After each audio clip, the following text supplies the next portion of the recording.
The floorboards creaked beneath her knees as Evelyn Hart scrubbed blood from the wood, her own blood, from where her father's fist had split her lip that morning. Outside, two men bartered over her like cattle at auction, deciding her fate with handshakes and whiskey. She was 22 years old and had never been kissed with kindness, never been held without cruelty, never known a gentle word. That night, staring at stars through a cracked window, she made a vow that would change everything. She would run or she would die trying.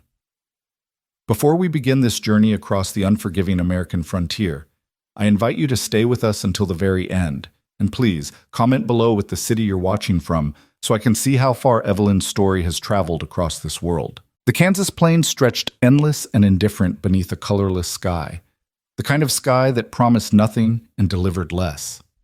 It was April of 1874, though Evelyn Hart had long since stopped marking the passage of seasons with anything resembling hope. Time moved differently when you were property. She knelt beside the iron stove in the cabin's main room, her fingers raw and reddened from lye soap, scrubbing at stains that had set into the floorboards months ago. The cabin itself was a testament to decay. Warped wood, gaps in the chinking that let winter winds howl through, a roof that leaked in 3 places. Her father, Malcolm Hart, had let everything fall to ruin, including himself. The whiskey bottle sat on the table like a third occupant of the room, nearly empty, catching the thin afternoon light.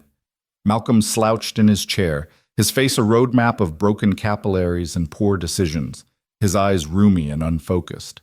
He'd been handsome once, or so her mother had claimed before the fever took her when Evelyn was 9. Now he was just another broken man in a territory full of them, drowning his failures one bottle at a time. "Girl," he said, his voice thick and slurred. "Stop that damn scrubbing. We got company coming." Evelyn's hands stilled on the brush. Company was never good. Company meant creditors or men Malcolm owed money to, or worse, men Malcolm had made promises to. She'd learned to read the particular tension in her father's shoulders that preceded disaster, and she recognized it now. "Who's coming?" she asked, her voice carefully neutral. "Mr. Thornton, from town." Malcolm reached for the bottle, found it empty, and cursed. "You'll put on your mother's good dress, the blue one." Evelyn's stomach turned to ice. Samuel Thornton was a widower, 53 years old, who owned the dry goods store and half the buildings on Main Street. She'd seen him watching her the few times she'd been to town, his gaze lingering in ways that made her skin crawl. He had wet lips and thick fingers, and a reputation for being hard on his help. Why? Though she already knew, Malcolm wouldn't meet her eyes. "Because I told him you'd be here, looking presentable." "Pa, don't you paw me." His hand slammed down on the table, making her flinch. "You think keeping this place running is free? You think that food you eat just appears? I got debts, girl. Debts you don't know nothing about." Evelyn slowly stood, her knees protesting from the hard floor. She was 22 years old, thin from too many sparse meals, her dark hair pulled back in a severe bun, her dress, not her mother's blue one, but her everyday gray, patched and repatched until it was more patch than original fabric. She'd been beautiful once, people said, before the hunger and the hardship carved the softness from her face. "How much?" she asked quietly. "What? How much do you owe him?" Malcolm's face flushed darker. "That ain't your concern." "It is if you're selling me to settle it." The words hung in the air between them like gun smoke. For a moment, something almost like shame flickered across Malcolm's features, but only for a moment. Then his face hardened into the mask of righteous anger he wore whenever his conscience tried to speak. "Selling? That's marriage, girl. Respectable. You should be grateful. A woman your age, no prospects, plain as a fence post, you think you got better options? Thornton's willing to overlook all that. Willing to take you on, give you a home, security." "I have a home." "You have my home, and when I'm gone, you'll have nothing. This place will go to the bank, and you'll be out on your ear. Thornton's offering $300 and debt forgiveness. That's more than you're worth on the open market, I can tell you that." $300, the price of a decent horse, less than what a good plow cost. Evelyn looked at her father, really looked at him, and saw nothing there she recognized. Whatever love might have existed between them had been drowned years ago, pickled in whiskey and resentment. She was not his daughter. She was an asset to be liquidated, a bargaining chip, livestock to be sold to the highest bidder. "And if I refuse?" she asked, though she knew the answer. Malcolm stood, unsteady on his feet, and took a step toward her. "You won't refuse." "If I do?" His hand cracked across her face before she could move, splitting her lip, sending her stumbling backward into the wall. Pain exploded bright and sharp, and she tasted blood, metallic and bitter. Her vision swam, but she didn't cry out. She'd learned long ago that crying only made it worse. "You'll do as you're told," Malcolm said, breathing hard, his fist still raised. "You'll put on that blue dress, you'll smile, and you'll be grateful when Samuel Thornton offers to make an honest woman of you. You understand me?" Evelyn touched her lip, her fingers coming away red. She looked at the blood, then at her father, and something inside her, something that had been bending for years, finally snapped clean through. "Yes, Pa," she said softly. "I understand." Malcolm nodded, satisfied, and shuffled back to his chair. "Good. Now clean yourself up. He'll be here within the hour." Evelyn walked to the small room that served as her quarters, barely more than a closet with a bedroll and a trunk containing her few possessions. She closed the door, leaned against it, and allowed herself one shaking breath. Then she got to work. The blue dress her mother had worn to church was folded at the bottom of the trunk, preserved in cotton and cedar. Evelyn pulled it out, held it up to the thin light from the single window. It was beautiful, or had been, silk and lace, the kind of thing that spoke of better times, of a life where people wore fine clothes and had reasons to celebrate. She laid it carefully on the bed and began to change. The dress fit, barely. Her mother had been a larger woman, fuller in the hips and chest, but Evelyn had lost so much weight over the years that the fabric hung loose in places where it should have clung. Still, when she caught her reflection in the small, cracked mirror on the wall, she saw someone she barely recognized. The dress made her look almost like a bride, almost like a woman with a future. She touched her split lip gently, wincing. The blood had mostly stopped, but the swelling would be obvious. Would Thornton care? Probably not. Men like him didn't court women like her for their beauty. They courted them because they were cheap and convenient and had no other options. The sound of hoofbeats and wagon wheels on the dirt road made her stomach clench. He was here. "Evelyn!" Malcolm's voice, sharp with false cheer. "Come out here, girl!" She took one last look at herself in the mirror. Dark eyes, hollow cheeks, a mouth swollen from her father's fist. This was who she was. A woman nobody had ever loved, nobody had ever wanted for anything but utility. A woman who'd never been kissed except in violence, never been held except in restraint, never been spoken to with anything but contempt or indifference. "I have never known love," she thought, and the truth of it settled into her bones like winter cold. She opened the door and walked into the main room. Samuel Thornton filled the doorway like a bad omen. He was a big man, heavy through the middle, with thinning gray hair slicked back with pomade and a thick mustache that drooped over his wet lips. He wore a black suit that strained at the buttons, and he carried a hat in his meaty hands, turning it round and round as he smiled at her with tobacco-stained teeth. "Miss Hart," he said, his voice like gravel in a bucket. "Don't you look pretty as a picture?" "Mr. Thornton." Evelyn clasped her hands in front of her to keep them from shaking. "Come now, you can call me Samuel. After all, we're about to become much better acquainted." He laughed at his own implication, and Malcolm laughed with him, nervous and eager. "Can I offer you something to drink, Samuel?"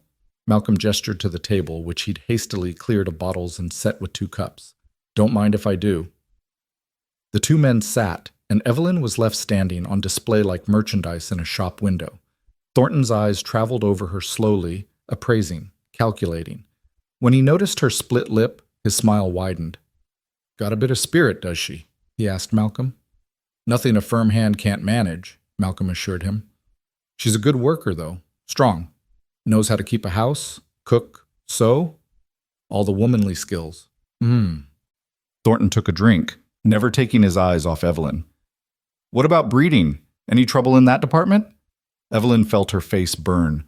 They were discussing her fertility as casually as they might discuss a mare's. "Far as I know, she's sound," Malcolm said. Her mother had no trouble. 5 pregnancies, though only this one survived. That'll do. I had 3 sons with my late wife, God rest her, but I wouldn't mind a daughter, someone to care for me in my old age. Thornton set down his cup and stood, moving toward Evelyn with the deliberate slowness of a predator. Let's have a proper look at you then. He reached out and grabbed her chin, turning her face from side to side. His fingers were exactly as she'd imagined, thick, damp, pressing into her skin hard enough to bruise. His breath smelled of tobacco and rotting teeth. Bit thin, he observed. But that's easy enough to remedy. Good bone structure. Teeth? He pressed his thumb against her lips, and she had no choice but to open her mouth. He examined her teeth like a horse trader. Sound enough. How old are you, girl? 22, she managed to say around his thumb. A bit long in the tooth for a first marriage, but I suppose beggars can't be choosers. He released her and stepped back, nodding to himself. I'll take her. Just like that, as casual as buying a pound of flour. Excellent. Malcolm stood, beaming, relief written across every feature. Shall we discuss the terms? $300, as we agreed, plus I'll forgive the $150 you owe me on store credit. The wedding can be next week. Gives me time to make arrangements, get the house ready. She'll move in the day of, naturally. Naturally, Malcolm agreed eagerly. Wait. Evelyn's voice came out smaller than she intended. Both men turned to look at her as if they'd forgotten she could speak. May I have a moment to collect myself? Thornton's expression hardened. Having second thoughts? No, sir. It's all very sudden. I'd like a moment to prepare myself for such a joyful occasion. The lies tasted like ashes, but she forced them out. Malcolm opened his mouth, probably to refuse, but Thornton held up a hand. Let her have her moment. A woman's entitled to a bit of emotion on her engagement day. Don't take too long, though, Miss Hart. We have papers to sign. Thank you. Evelyn fled back to her small room and closed the door. Her heart hammered against her ribs like a trapped bird. A week.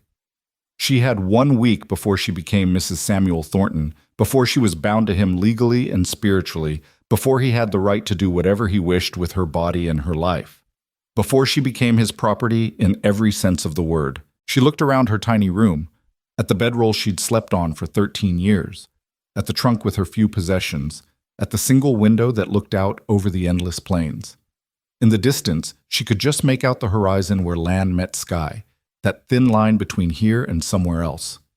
For years, she'd survived by making herself small, by enduring, by waiting for things to somehow get better. But things never got better. They only got worse in new and creative ways. And now she stood at a crossroads. Marry Samuel Thornton and resign herself to a life of being used until she was used up? Or what? Run? To where? With what money? A woman alone on the frontier was prey. She'd be dead within a week, or worse, picked up by men who'd pass her around like a bottle, use her until there was nothing left to use. But maybe, through the thin walls, she could hear Malcolm and Thornton discussing the details of the transaction. Her transaction, dates, terms, conditions. She pressed her ear to the wood, listening. Wagon train forming up in Independence, Thornton was saying. Leaves in 2 weeks, headed for Oregon. Some of the families need help, cooking, washing, looking after children. Pays $1 a week plus food and protection. Why would I care about that? Malcolm asked. Just making conversation. Thought maybe you'd heard about it. Seems like every week more folks are heading west looking for better prospects. West? The words seemed to glow in Evelyn's mind. She moved to the window and looked out again at that far horizon. West was California gold and Oregon farmland and territories where a person could disappear, could become someone new. West was possibility. West was anywhere but here. The trunk at her feet contained almost nothing of value. 2 dresses besides the one she wore, undergarments, a few books her mother had taught her to read from, a silver locket with her mother's picture. She could pack it all in under 5 minutes. But she had no money. Malcolm kept what little cash they had locked in a strongbox under his bed, and she had no way to get to it without being caught. Unless... Her eyes fell on the blue dress she'd been wearing, silk and lace, worth something to the right buyer. And there was the locket, real silver with a tiny portrait painted on porcelain, her mother's most precious possession. Worth maybe $15–20. It wasn't much, but it might be enough to get her to Independence to buy passage with that wagon train. The decision crystallized in her mind with a clarity that felt almost like destiny. She would not marry Samuel Thornton. She would not spend the rest of her life being hurt by men who saw her as less than human. She would run, and if she died trying, at least she'd die free. But she had to be smart about it. If she ran now, they'd chase her down before she made it a mile. She needed them to think she was compliant, needed to buy herself time. Evelyn changed back into her gray dress, folded the blue one carefully, and smoothed her hair. She pinched her cheeks to bring color to them and practiced a smile in the mirror. It looked ghastly, a death's head grin, but it would have to do. When she emerged from the room, both men looked up expectantly. "I apologize for my emotion," she said, keeping her voice meek. "It's just such wonderful news. I'm quite overcome." Malcolm looked skeptical, but Thornton seemed pleased. "That's more like it. Come here, girl. Give your betrothed a proper greeting." Every instinct screamed at her to run, but Evelyn forced herself to walk toward him. He pulled her close, his thick arms encircling her, and pressed his wet mouth to hers. The kiss was invasive, possessive, tasting of tobacco and whiskey. She held herself rigid, enduring, until he finally released her. "There now," he said, satisfaction in his voice. "We'll get along just fine, won't we?" "Yes, sir," she whispered. "Samuel," he corrected. "You'll call me Samuel, and after we're wed, you'll call me husband." "Yes, Samuel." He patted her cheek, almost gently, and turned back to Malcolm. "I'll send word about the ceremony details. Next Saturday, I think. The circuit preacher will be through, and we can have it done proper. In the meantime, I expect you'll help her prepare her trousseau, what little a poor man's daughter might bring." Of course, of course. Malcolm was practically rubbing his hands together with glee. "She'll come to you with everything in order." They shook hands, the deal sealed, and Thornton took his leave, but not before giving Evelyn one last lingering look that made her skin crawl. "You'll be a good wife," he said. "I can tell." When he was finally gone, wagon wheels fading into the distance, Malcolm let out a long breath. "Well, that's settled then. You did good, girl. Better than I expected." Evelyn said nothing. She returned to her room, closed the door, and sat on her bedroll in the gathering darkness. Through the walls, she could hear her father celebrating with what sounded like a fresh bottle, singing tunelessly to himself. She had 1 week, 7 days to plan, to prepare, to gather what little courage she possessed, and stake it all on a desperate gamble. That night, after Malcolm had drunk himself into his usual stupor, Evelyn lay awake, staring at the ceiling. The cabin creaked and settled around her, familiar sounds that had marked every night of her life. She thought about her mother, long dead, who'd married Malcolm Hart full of hope and died worn down to nothing. She thought about the baby siblings who'd never drawn breath, buried in tiny graves out beyond the property line. She thought about Samuel Thornton and the life that awaited her as his wife, the same slow death her mother had suffered, just with a different man's hands around her throat. No, she wouldn't accept it, couldn't. In the darkness, she whispered her truth to the universe. "I have never known love. I have never been wanted. I have never been anything but a burden and a commodity. But I will not be bought. I will not be sold. I will run, or I will die trying." The words hung in the air, a prayer and a vow. The next morning, she began her preparations. Over the following days, Evelyn played the part of the dutiful bride-to-be. She mended her dresses, organized the pathetic contents of her trunk, and listened carefully whenever Malcolm talked about Thornton's plans for their marriage. All the while, she was calculating, planning, watching for her opportunity. It came on Thursday afternoon. Malcolm announced he was riding into town to finalize some business with Thornton and wouldn't be back until evening. "Don't burn the place down while I'm gone," he said as he rode off, laughing at his own joke. The moment he was out of sight, Evelyn moved. The strongbox under his bed was locked, but she'd watched him open it enough times to know he kept the key on a leather thong around his neck, except when he was too drunk to remember, in which case he left it in his coat pocket. She searched his room frantically and found it hidden in a boot. Her hands shook as she unlocked the box. Inside was more money than she'd expected. nearly $100 in various bills and coins. Malcolm had been holding out on her, hoarding money while she went hungry. The betrayal stung, but she pushed the feeling aside. She took $40, leaving enough that he might not notice immediately, and locked the box again. Next, she packed her trunk with ruthless efficiency. Her 2 dresses, her undergarments, the books, some dried food she'd been setting aside. And then, with tears streaming down her face, she removed the silver locket from around her neck, the last physical connection to her mother, and tucked it into her pocket. She'd sell it in Independence if she needed more money. The blue dress she folded into a separate bundle. It would fetch a good price. With everything prepared, she hid the trunk under her bed and spent the rest of the afternoon doing her normal chores, just in case Malcolm came home early. She scrubbed floors, hung laundry, prepared dinner. All the while, her mind raced with the details of her escape. The wagon trains left from Independence, Missouri, about 100 miles east. If she left at dawn, walked through the day and into the night, she might make it to the nearest town, about 20 miles, by morning. From there, she could catch a mail coach or freight wagon heading east. With luck and $40, she could make it to Independence before Malcolm even realized she was gone. And Samuel Thornton? Let him try to find her. Let them both try. By the time they figured out where she'd gone, she'd be halfway across the continent with a wagon train full of families beyond their reach forever. When Malcolm finally stumbled home that evening, drunk and cheerful, Evelyn served him dinner and said nothing about her plans. She watched him eat, watched him drink, watched him eventually pass out at the table as he did most nights. And then she retreated to her room and lay awake, waiting for the first light of dawn.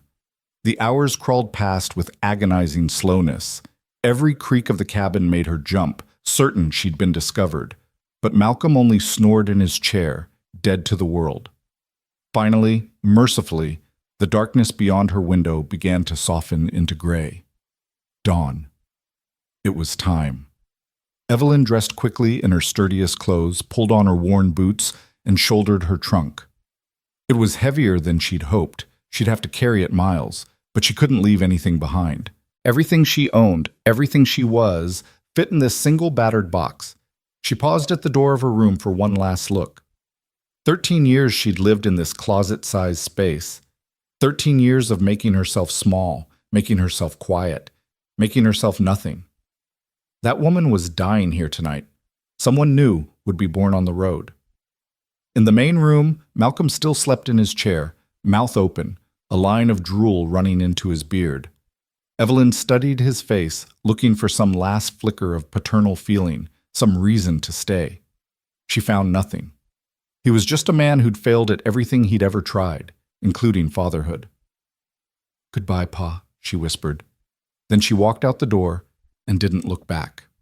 The pre-dawn air was cool and fresh, the sky streaked with pink and gold. Evelyn walked east toward the rising sun, her trunk growing heavier with each step.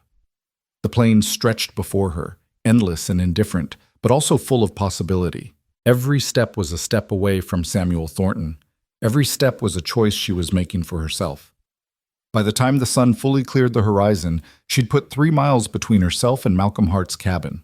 Her arms ached, her feet were already developing blisters, but she didn't slow down. She couldn't afford to. "I will not be bought," she told herself with each step. "I will not be sold. I am worth more than $300. I am worth more than a broken-down drunk's gambling debt." The road stretched before her, dusty and rutted, leading toward a future she couldn't see but knew she had to reach for. Somewhere ahead lay Independence.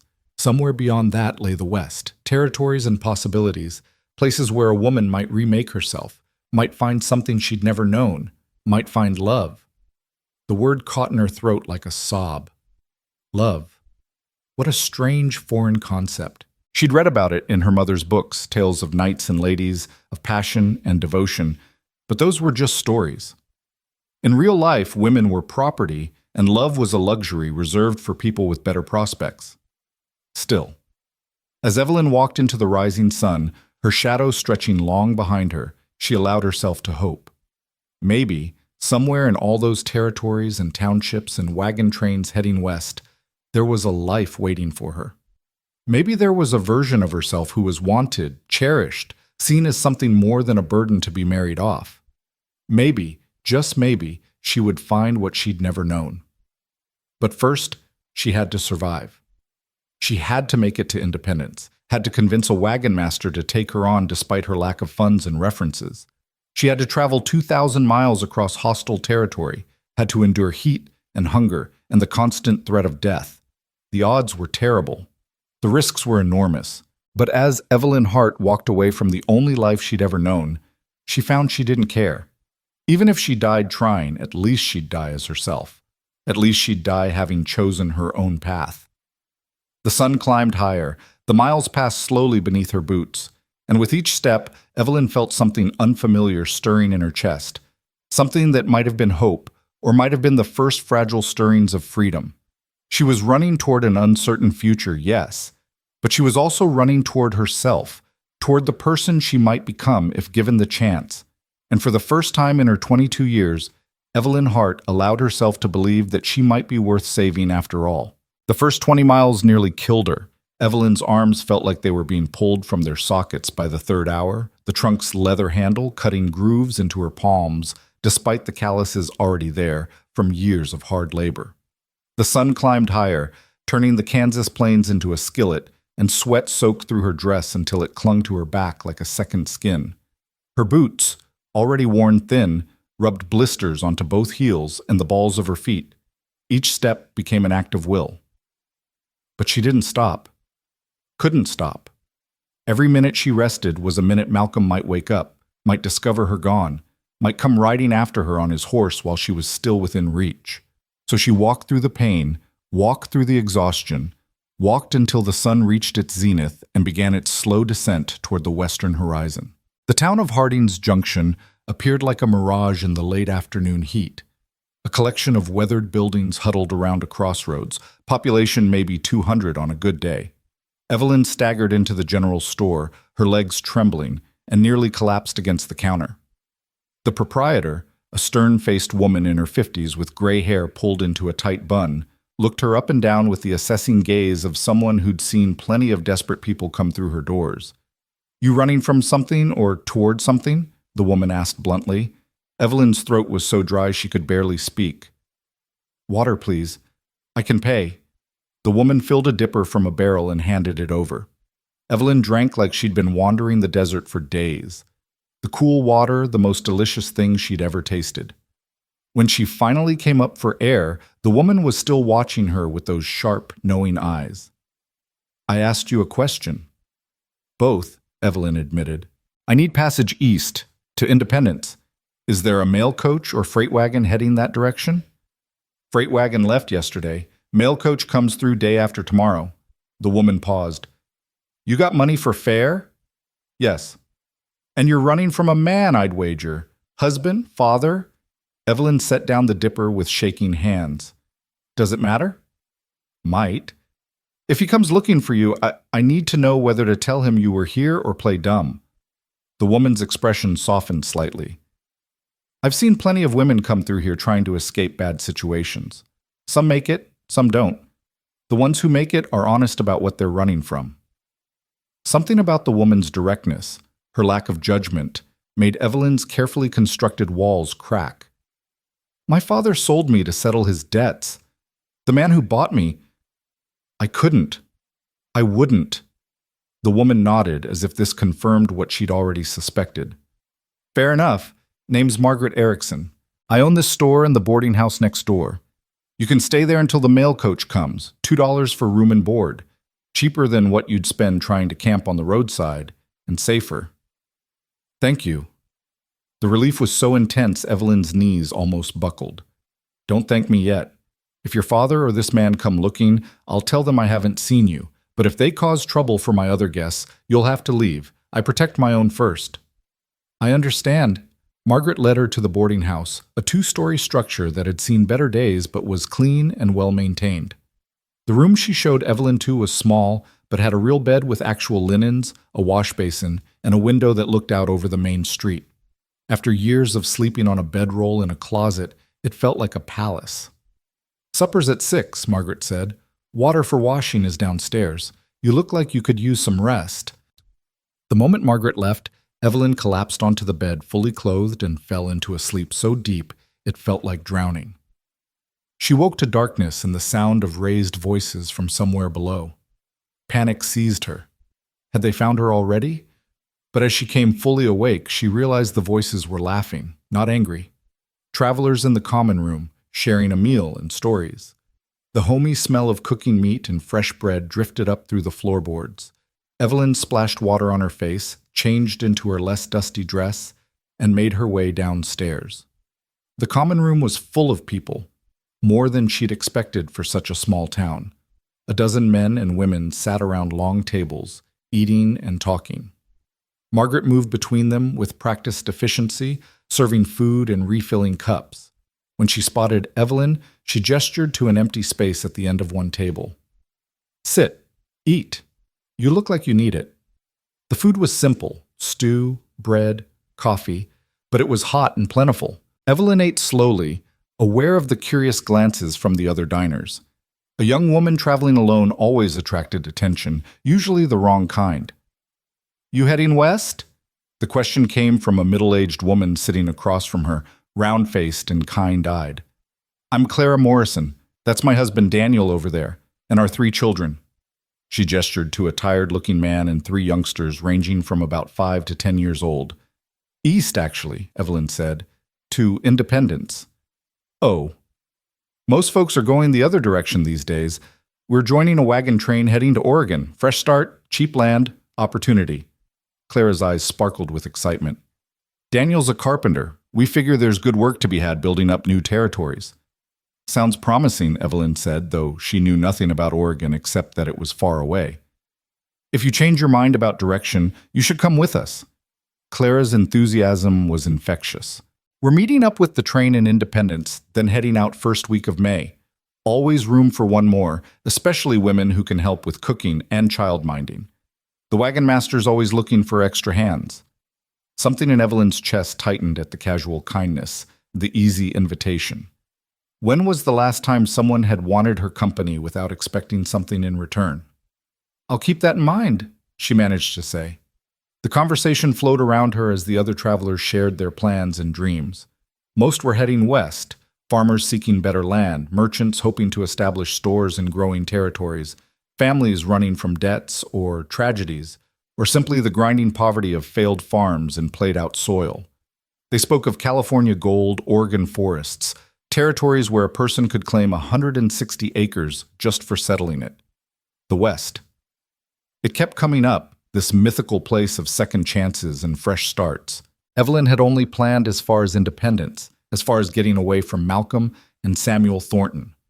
But listening to these people talk about the possibilities waiting beyond the horizon, something stirred in her, a hunger she hadn't known she possessed. What was waiting for her in Independence after all? She had $40 and no plan beyond get away. She could maybe find work as a seamstress or washerwoman, rent a room somewhere, eke out a living. It would be better than marrying Thornton, certainly, but it would still be the same life, just in a different location, still being the woman nobody wanted, still scratching out an existence on the margins. But the West promised transformation. The West promised that you could become someone new. "Tell me more about this wagon train," Evelyn said to Clara, and the other woman's face lit up with delight. The next 2 days passed in a blur of preparation and nervous waiting. Margaret gave her work in the store to help pay for her keep, and Evelyn threw herself into it gratefully. Anything to keep her mind occupied, to keep from thinking about Malcolm, discovering her absence, imagining his rage, his pursuit. Every time the door opened, she jumped, expecting to see him burst through with murder in his eyes. But he never came. The mail coach arrived on schedule, but Evelyn didn't board it. Instead, she joined the Morrisons and 5 other families on a freight wagon heading to Independence with supplies. The wagon master, a grizzled old teamster named Gus, had agreed to take passengers for $2 a head. It would be slower than the mail coach, more uncomfortable, but Evelyn would arrive with money still in her pocket and newfound friends to vouch for her. The journey to Independence took 4 days. Evelyn rode in the back of the wagon with Clara and the children, enduring the constant jolting and the children's endless energy with patience born of necessity. Clara chattered constantly, full of plans and dreams for their new life in Oregon. Her husband Daniel was quieter, more cautious, but even he seemed caught up in the fever of possibility. "You should really consider joining our train," Clara said, for the 10th time as they approached Independence. "A woman alone, even in a city, it's not safe. And we could use someone with your skills. You can read and write, you can sew, you're good with children. That's valuable out on the trail." "I'll think about it," Evelyn said, though she'd already made up her mind. The West called to her now, as it seemed to call to everyone with something to run from or something to run toward. Why stop in Independence when she could keep going, could put half a continent between herself and her old life? Independence was a revelation. After the quiet isolation of her father's farm and the sleepy emptiness of Harding's Junction, the bustling frontier town felt like stepping into another world. The streets teemed with people, families preparing for the journey west, merchants selling supplies at inflated prices, con men working the crowds, prostitutes plying their trade. The air rang with the sounds of hammers on anvils, oxen lowing, children shouting, all of it underpinned by a fever of anticipation. This was the jumping-off point, the last threshold of civilization before the great unknown. Beyond Independence lay 2,000 miles of prairie, mountain, and desert. Beyond Independence lay transformation or death, often both. Clara dragged Evelyn to the mustering grounds where wagon trains were forming up. Dozens of wagons stood in loose circles, families clustered around them like pilot fish around sharks. Men argued over routes and supplies, while women tried to organize children and provisions. The chaos was overwhelming. "There, that's Captain William Thorne." Clara pointed to a tall, weathered man in his 50s addressing a group of families. "He's the wagon master. Daniel talked to him yesterday. We're confirmed for the first departure in 2 weeks." They pushed through the crowd until they reached the captain's side. He was explaining something about water barrels and rationing, his voice carrying the authority of someone who'd made this journey before and survived to tell about it. "Captain Thorne," Clara called out. "This is Evelyn Hart, the woman I mentioned. She's an excellent cook and seamstress, and she's wonderful with children." Thorne's sharp blue eyes assessed Evelyn in a single glance, taking in her worn dress, her nervous posture, the trunk clutched in her hands. "You looking to sign on, Miss Hart?" Yes, if there's room." "There's always room for working hands. But I'll be straight with you. The journey to Oregon takes 5-6 months if we're lucky. It's hard travel. People die. Women especially need to be tough. You tough, Miss Hart?" Evelyn thought about the 20 miles she'd walked carrying her trunk, about leaving everything she'd ever known on nothing but hope and $40. "I'm tougher than I look." A hint of approval flickered across Thorne's face. "I believe you might be. Cost is $200 for passage, but if you're willing to work, cooking for families who need it, helping with the sick, general labor, I can reduce that to $50 plus your labor. Fair?" $50. She had 40. "Could you make it 40? 35, final offer, and you work harder than anyone else on this train. I don't tolerate freeloaders." "Deal." Evelyn stuck out her hand and Thorne shook it, his grip firm and calloused. "We leave May 1st, dawn. Be here ready to work or don't come at all." That gave her 2 weeks to prepare. 2 weeks to buy supplies, to transform the last of her money into the tools of survival. Clara helped her navigate the chaos of Independence's markets, helped her distinguish fair prices from highway robbery. Evelyn bought sturdy boots, a good wool blanket, a tin cup and plate, a knife, matches, and as much dried food as she could carry. She sold her mother's blue dress to a dress shop for $10, less than it was worth, but she needed the money. The locket she kept, her last connection to a woman who'd loved her, however briefly. The 2 weeks passed quickly, filled with preparations and growing excitement. Evelyn stayed with the Morrisons, helping Clara with the children and learning what she could about the journey ahead. At night, she lay awake in the darkness, wondering if Malcolm had come looking for her, if Samuel Thornton had posted a reward for her return. But Independence was big enough to get lost in, and soon she'd be gone entirely, swallowed up by the vastness of the American frontier. On the last night before departure, Clara found Evelyn sitting outside the wagon, staring up at the stars. "Nervous?" Clara asked, settling down beside her. "Terrified," Evelyn admitted. "I've never been more than 20 miles from where I was born. Now I'm about to travel 2,000 miles into territory I can't even imagine." That's what makes it exciting. Clara's face glowed in the moonlight. We're going to be pioneers, Evelyn. We're going to build new lives in a new land. Our children will grow up in a place we chose, not a place we were trapped in. You really believe that? That we can just start over? Become different people? I have to believe it. Because if I don't, what's the point? What's the point of dragging my family across the continent if we're just carrying all our old problems with us? Clara squeezed Evelyn's hand. You ran away from something, I can tell. And that's fine. Everyone on this train is running from something or toward something. But out there, she gestured toward the darkness beyond the edge of town, out there, you get to decide who you become. The words settled into Evelyn's chest like an ember, warm and glowing. Maybe Clara was right. Maybe the journey west wasn't just about escape. Maybe it was about transformation, about becoming the person she'd never had the chance to be. That night, she slept better than she had in weeks. Dawn came cold and clear, the air sharp with possibility. The wagon train assembled in the pre-dawn darkness, 23 wagons, 67 people, livestock and supplies and dreams all bundled together for the long journey. Captain Thorne rode up and down the line on his big roan horse, barking orders and organizing the chaos into something resembling order. Evelyn had been assigned to help 3 families who lacked women to do the cooking: the Johnsons, a widower with 2 teenage sons, the Cairns, a young couple with an infant, and the Pattersons, an elderly pair traveling to meet their son in Oregon. She would rotate between the 3 wagons, preparing meals and helping with whatever needed doing. In exchange, they'd share their supplies with her and give her a place to sleep. As the sun crested the horizon, Thorne raised his hand. Wagons, ho! The train lurched into motion, wheels creaking, oxen straining against their yokes. Evelyn walked beside the Morrison wagon, Clara's youngest child riding on her shoulders, and watched independence disappear behind them.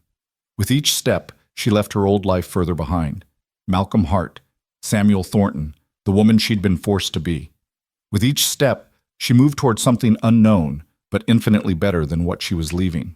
The first week on this trail passed in a blur of new experiences and harsh lessons. Walking 15 miles a day was different from walking 20 miles in desperation. It was relentless, grinding, day after day with no respite. Evelyn's feet, barely recovered from her initial flight, developed new blisters that burst and bled and crusted over. Her back ached from sleeping on the hard ground. Her hands cracked from constant work, cooking over smoky fires, washing clothes in cold creek water, helping hitch and unhitch oxen. But she wasn't alone in her suffering. Everyone on the train was learning the same brutal lessons about frontier travel. The women especially formed a quiet sisterhood born of shared hardship. They helped each other with the endless labor, taught each other tricks for making meals stretch, nursed each other's children when illness struck. Evelyn found herself part of this sisterhood almost without meaning to. She'd spent so long isolated, so long being nothing but a burden, that it startled her when other women sought her out for companionship. Clara introduced her to everyone, and soon Evelyn knew the names and stories of every family on the train. There was Mary Johnson, traveling with her husband Thomas, and their 4 daughters, fleeing debts back in Missouri. Sarah Kern, barely 18 and already a mother, trying to make a better life for her baby son. Elizabeth Patterson, who'd been making this same journey for 3 months now and had stories about storms and river crossings that made everyone's blood run cold. Miriam Foster, sharp-tongued and practical, who'd been widowed at 25 and was heading west to claim her late husband's land grant. These women shared their food, their wisdom, their laughter. For the first time in her life, Evelyn felt like she belonged somewhere. Not because she was useful, though she was, but because they genuinely seemed to enjoy her company. They asked her opinion on things. They saved seats for her at the evening fires. They included her in their conversations and their private jokes. It was intoxicating.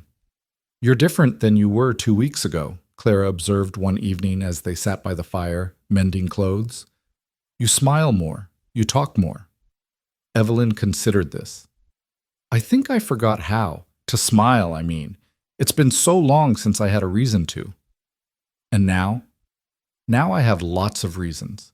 Evelyn looked around at the circle of wagons, at families settling in for the night, at the vast prairie stretching to the horizon. I'm free, Clara.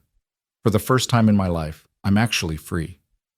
But freedom, as Evelyn was about to learn, came with its own dangers. They were 3 weeks into the journey following the Kansas River west when the first signs of trouble appeared. Captain Thorne called a halt earlier than usual and gathered the men for a meeting. Evelyn watched from the Morrison wagon as the men clustered around Thorne, their faces grave. "What's happening?" she asked Clara. "Indian signs, probably," Clara said, though her voice was tight with worry. "We knew this was Apache territory. Thorne said they'd been active lately, raiding wagon trains, taking livestock. Do they attack people?" "Sometimes. Usually they just want supplies, food, weapons, horses. But if someone tries to fight them..." Clara trailed off, leaving the implications unsaid. The men returned to their wagons with orders to keep rifles loaded and be ready to circle up at a moment's notice. That night, everyone slept uneasy, starting at every sound from beyond the firelight. The attack came at dawn 3 days later. Evelyn was helping Sarah Kern prepare breakfast, the baby fussing in his cradleboard hung from the wagon, when someone shouted. She looked up and saw them, riders on the horizon, perhaps 20 of them, coming fast. For a moment, her mind couldn't process what she was seeing. Then someone screamed, "Apache!" and chaos erupted. "Get to the wagons!" Captain Thorne's voice cut through the panic. "Form the circle! Women and children inside! Men to the perimeter!" Evelyn grabbed Sarah and the baby and ran. All around them, families were scrambling for cover, men grabbing rifles, children crying in terror. The wagons began to move, trying to form a defensive circle, but they were too slow, too disorganized. The Apache hit them like a hammer. They came in fast and low, riding with a skill that made even the best white horsemen look clumsy by comparison. Their war cries split the morning air, ululating calls that raised every hair on Evelyn's neck. Arrows flew and one of the oxen bellowed and went down thrashing. A man screamed, clutching at an arrow in his shoulder. "Get down!" someone shouted, and Evelyn threw herself flat, pulling Sarah with her. The baby was screaming now, a sound that cut through everything else. The Apaches circled the train like wolves, shooting arrows, testing defenses.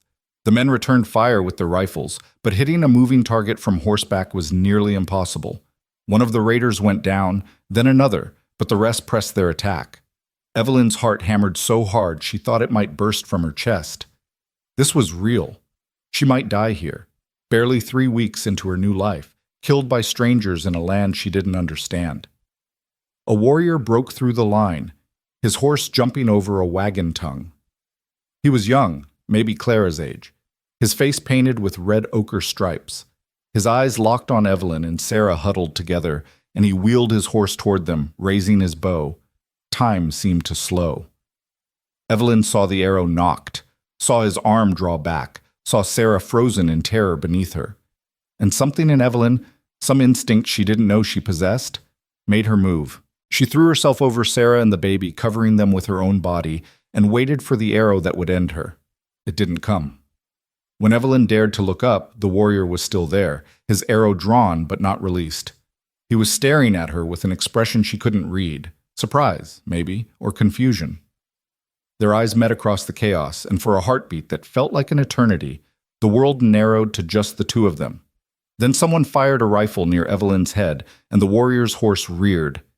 He wheeled away, rejoining the others, and as quickly as they'd come, the Apache withdrew. They rode back toward the horizon, taking with them 3 horses and one of the supply wagons they'd managed to cut loose in the confusion. The silence that followed was deafening. Evelyn slowly sat up, her ears ringing, her whole body trembling. Sarah clutched her baby and sobbed. All around the circle, people were calling out to each other, checking for injuries, trying to process what had just happened. "Is everyone all right?" Captain Thorne's voice, rough but steady. "Sound off!" One man dead, Mr. Patterson, shot through the throat with an arrow. 3 wounded, including his wife Elizabeth, who'd taken an arrow through her upper arm. The material losses were significant: horses, supplies, ammunition spent. But they'd survived. As the initial shock wore off and people began to tend to the wounded, Evelyn found herself shaking so badly she could barely stand. Clara found her and pulled her into a fierce hug. "You saved them," Clara said. You saved Sarah and the baby. You're a hero." But Evelyn didn't feel like a hero. She felt terrified and small and acutely aware of how close she'd come to dying. She kept seeing that warrior's face, kept seeing the moment when he could have killed her, but didn't. Why? Why had he spared her? That night, as they buried Mr. Patterson in a shallow grave marked with stones, Captain Thorne addressed the entire train. "I won't lie to you folks," he said, his voice heavy. "This won't be the last we see of them. We're in their territory, and they don't want us here. We can turn back or we can push forward, but either way, we're at risk." "What do you recommend?" Thomas Johnson asked. "I recommend we keep going. We've got weapons, we've got numbers. If we stay alert, stay together, we can make it through. But everyone needs to understand, this is the reality of the trail. People die. We knew that when we started." A murmur ran through the crowd, some agreement, some dissent. In the end, they voted to continue. They'd come too far to turn back now. As the meeting broke up and families returned to their wagons, Evelyn stood at the edge of the camp, looking out at the dark prairie. Somewhere out there, those Apache warriors were camped, probably celebrating their raid, probably planning their next one. And somewhere out there was the young warrior who'd spared her life. She touched her chest where his arrow would have struck and felt her heart beating beneath her palm, strong and steady. She was alive. Against all odds, despite everything, she was still alive. "Thank you," she whispered to the darkness, to the warrior she'd never see again, to whatever force had stayed his hand. The stars overhead burned cold and distant, offering no answers. But Evelyn didn't need answers. She needed to keep moving, keep surviving, keep pushing toward that distant horizon where a new life waited. She turned and walked back to the wagons, back to the circle of firelight and her newfound family. Behind her, the darkness held its secrets, and somewhere in that darkness, a young Apache warrior rode toward his own destiny, carrying the memory of a woman who'd thrown herself in front of death to save others. Their paths had crossed for a heartbeat. In the vast story of the frontier, it was the smallest moment, barely worth noting. But sometimes the smallest moments change everything. The wagon train pushed deeper into Apache territory with the caution of prey animals crossing a predator's hunting ground. Captain Thorne doubled the watch, kept the wagons tight together, and forbade anyone from straying more than 50 yards from the circle. The easy camaraderie of the first weeks gave way to nervous glances at every rise in the terrain, every shadow that might hide a warrior. Evelyn found herself scanning the horizons constantly, though she couldn't have said whether she was looking for danger or for something else. The face of the young warrior haunted her dreams, those dark eyes meeting hers across the chaos, that moment of inexplicable mercy. She'd told no one about it, not even Clara. How could she explain something she didn't understand herself? Elizabeth Patterson recovered slowly from her arrow wound, the injury turning fevered and angry despite the poultices and whiskey the other women applied. She grew delirious, calling out for her dead husband in the night, and Evelyn took turns with the other women sitting vigil beside her wagon. On the 5th night after the attack, Elizabeth finally broke her fever, waking lucid and asking for water. "You stayed with me," Elizabeth said, her voice raspy as Evelyn helped her drink. "All of you, why?" "Because that's what we do," Evelyn replied simply. "We take care of each other." "I barely know you. You owe me nothing." Evelyn thought about that, about debts and obligations and the ways people were expected to repay kindness with servitude. Maybe that's exactly why. Because I don't owe you anything, so helping you is a choice, not an obligation. Elizabeth's eyes filled with tears. "My Harold is gone. I don't know how to do this without him." "You do it the same way the rest of us do. One step at a time, one day at a time." Evelyn squeezed her hand. "And you don't do it alone." The older woman nodded, too exhausted for more words, and drifted back to sleep. Evelyn sat with her until dawn, watching the stars wheel overhead and thinking about choices, about how she'd chosen to run, chosen to join this wagon train, chosen to throw herself over Sarah and the baby when death came riding. She'd spent 22 years having no choices at all. Now every day was full of them, and each choice was teaching her who she might become. 3 more weeks passed without incident. The landscape changed gradually as they followed the Arkansas River west, the endless prairie giving way to rougher terrain, the grass shorter and more sparse, the air drier. They saw buffalo in the distance, great dark herds that seemed to flow across the land like water. They passed the bones of previous expeditions, abandoned wagons, crude graves, the detritus of dreams that had died on the trail. Captain Thorne kept them moving at a steady pace, knowing that winter would come early in the mountains and they needed to be through the worst passes before the snows. They rose before dawn and walked until sunset, covering 15 to 20 miles a day, depending on the terrain. The work was relentless, exhausting, but Evelyn found she didn't mind it. Physical labor left no room for dwelling on the past, and the sheer effort of survival gave purpose to each day. She rotated between her 3 assigned families, learning each one's rhythms and quirks.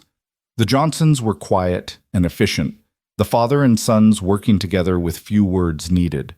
The Kearns were young and optimistic, still honeymoon bright despite the hardships. The Pattersons, now just Elizabeth alone, needed more help, and Evelyn gave it gladly, sitting with the widow in the evenings and listening to stories about her 50 years of marriage, her children scattered across 3 states, the son in Oregon, who didn't even know his father was dead yet. "You remind me of myself at your age," Elizabeth said one night as they sat by the fire mending clothes. "That same look in your eyes, like you're waiting for the world to hit you again, but you're determined to take it standing." "Is that how you survived? Just taking it?" "At first. But eventually, you learn that surviving isn't the same as living. Surviving is holding your breath underwater. Living is coming up for air and taking a deep breath, even when you're scared of drowning." Elizabeth's needle moved steadily through the fabric, her hands sure despite her age. "You're still holding your breath, child. I can see it." Evelyn wanted to argue, but couldn't. Elizabeth was right. Even here, even free, she was still braced for the blow, still waiting for someone to take this new life away from her. "How do you stop?" she asked quietly. "You trust. In God, in yourself, in the people around you. You let yourself believe that good things can happen without punishment following." Elizabeth tied off her thread and looked at Evelyn with eyes that had seen decades of hardship and joy in equal measure. "You let yourself be loved, child. That's the hardest and most important thing." "I have never known love." The words rose in Evelyn's throat, but she swallowed them back. They felt too raw, too revealing, like showing a wound that had never properly healed. The second attack came 6 weeks into the journey, on a morning that had dawned clear and hot. They were crossing a stretch of broken country, all gullies and dried creek beds, when the Apache struck again. But this time the raid was different, larger, more organized. They came from 3 directions at once, perhaps 40 warriors, cutting the wagon train in half before anyone could react. Captain Thorne shouted orders, trying to organize a defense, but the Apache were too fast, too coordinated. They drove a wedge between the front and back halves of the train, isolating wagons, creating chaos. Evelyn was with the Morrison wagon when the attack began. She heard Clara scream and turned to see warriors cutting the oxen free, 2 of them grabbing at the children. Daniel Morrison fired his rifle, and one of the warriors went down, but then another warrior was on him, a war club raised. Without thinking, Evelyn ran toward them. She had no weapon, no plan, just the desperate need to help the family that had been kind to her. She threw herself at the warrior attacking Daniel, hitting him with all her weight, and they both went down in a tangle of limbs. The warrior recovered first, pinning her to the ground, his knee on her chest. He raised his knife, and Evelyn stared up at him, seeing her death in his eyes. This was it. This was how her story ended. Not from her father's fists or Samuel Thornton's cruelty, but here in the dust of Kansas, killed trying to save people she'd known for barely 2 months. "Stop!" The word was sharp, commanding, in a language Evelyn didn't understand. The warrior holding her froze, looking past her at someone she couldn't see. Then the weight was gone from her chest, and Evelyn scrambled backward, gasping. A rider sat on a paint horse above her, and when she looked up into his face, her breath caught. It was him. The young warrior from the first attack, the one who'd spared her life. He sat tall on his horse, one hand raised to stop the warrior who'd been about to kill her, his dark eyes fixed on Evelyn's face with an intensity that made her shiver. He spoke again in his language, a series of rapid commands, and the other warrior replied, clearly arguing. But the young warrior's voice cut through the argument with an authority that surprised Evelyn. This wasn't just another raider. This was someone the others deferred to. Around them, the battle was ending. The Apache had what they'd come for: livestock, supplies, chaos, and were beginning to withdraw. But the young warrior didn't move. He stayed on his horse, looking down at Evelyn, and she found she couldn't look away. "Why?" she managed to ask, her voice barely a whisper. "Why do you keep sparing me?" He tilted his head slightly, as if considering her question, even though he couldn't possibly understand English. Then he leaned down from his horse, extending his hand toward her. "No." Daniel Morrison's voice, hoarse with fear and fury. "Evelyn, get away from him!" But Evelyn didn't move. Something in the warrior's eyes held her frozen, not fear exactly, but a kind of recognition, like he saw something in her that no one else had ever seen. The decision crystallized in a single heartbeat. She reached up and took his hand. His grip was strong, calloused, and he pulled her up behind him on the horse with easy strength. Evelyn barely had time to register what was happening before the horse was moving, galloping away from the wagon train, away from Clara's screaming, away from everything she'd known for the past 6 weeks. "Evelyn," Clara's voice breaking with anguish. "Evelyn, no!" The warrior kicked his horse faster, and the wagon train fell away behind them. Other riders fell in around them, the raiding party, withdrawing with their prizes. Evelyn clung to the warrior's back, her heart hammering, terror and something else she couldn't name flooding through her veins. What had she done? She'd just let herself be taken by Apache raiders, let herself be carried away from the only people who'd ever shown her kindness. But in that moment when he'd extended his hand, when their eyes had met, she'd felt something impossible: trust. They rode for hours, the landscape blurring past, until Evelyn's legs ached from gripping the horse and her arms trembled from holding on. The sun climbed to its zenith and began its descent toward the western horizon. Just when Evelyn thought she couldn't endure another minute, the raiding party crested a rise and she saw it: an Apache camp nestled in a hidden canyon, perhaps 60 people, with hide lodges clustered around a clear stream. The return of the raiders was met with celebration, women ululating in welcome, children running to greet fathers and brothers, dogs barking. The young warrior dismounted and helped Evelyn down, his hands gentle despite their strength. She stood on shaking legs, surrounded by people who looked at her with curiosity and suspicion in equal measure. An older woman approached, her face weathered and wise, her gray hair braided with silver ornaments. She studied Evelyn for a long moment, then spoke to the young warrior in rapid Apache. He responded, gesturing to Evelyn, and the older woman's eyes widened. She turned to Evelyn and spoke in halting English that surprised them both. "You... come. Food. Water." Evelyn followed the woman to a lodge at the edge of the camp, too overwhelmed to resist. Inside, the lodge was dim and cool, smelling of sage and leather. The woman gestured for Evelyn to sit, then brought her water in a clay bowl and strips of dried meat. "Eat," the woman commanded. Evelyn ate, suddenly aware of how hungry she was, how thirsty. The woman watched her with those sharp eyes, and when Evelyn had finished, she spoke again. "I am Nalin, grandmother of Talon."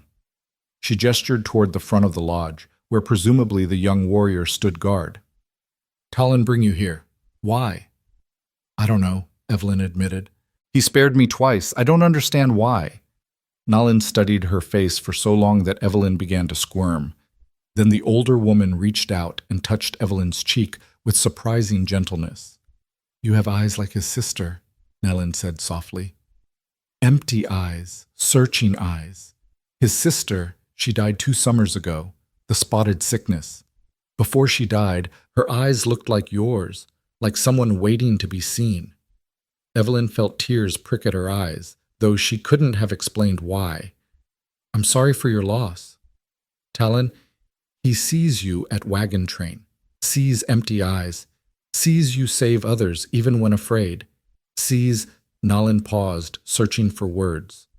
"Sees someone worth saving. What will happen to me?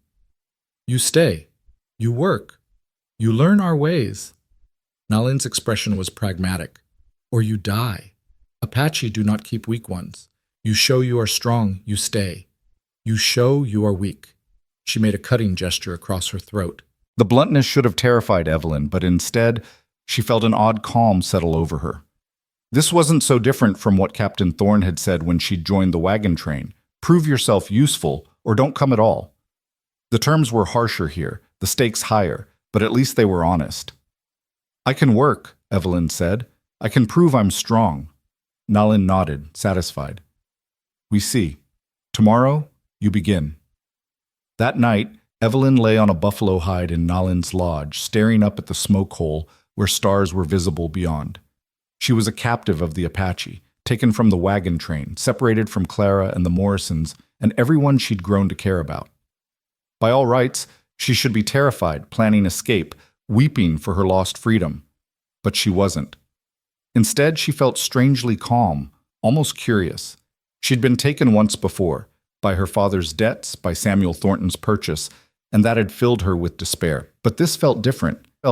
Talon had chosen her, had seen something in her worth saving, and he'd offered her his hand, not forced her to take it. She'd chosen to go with him. That was the difference. Outside, she could hear the sounds of the camp settling for the night. Voices murmuring in Apache, dogs barking, a baby crying. Normal sounds, domestic sounds. These people weren't the savage raiders the wagon train had feared. They were families trying to survive in a land that was being taken from them piece by piece. Tomorrow she would begin learning their ways. Tomorrow she would prove she was strong enough to survive in this new world. But tonight she whispered into the darkness the same words she'd spoken months ago in her father's cabin. I have never known love. This time, though, they felt different.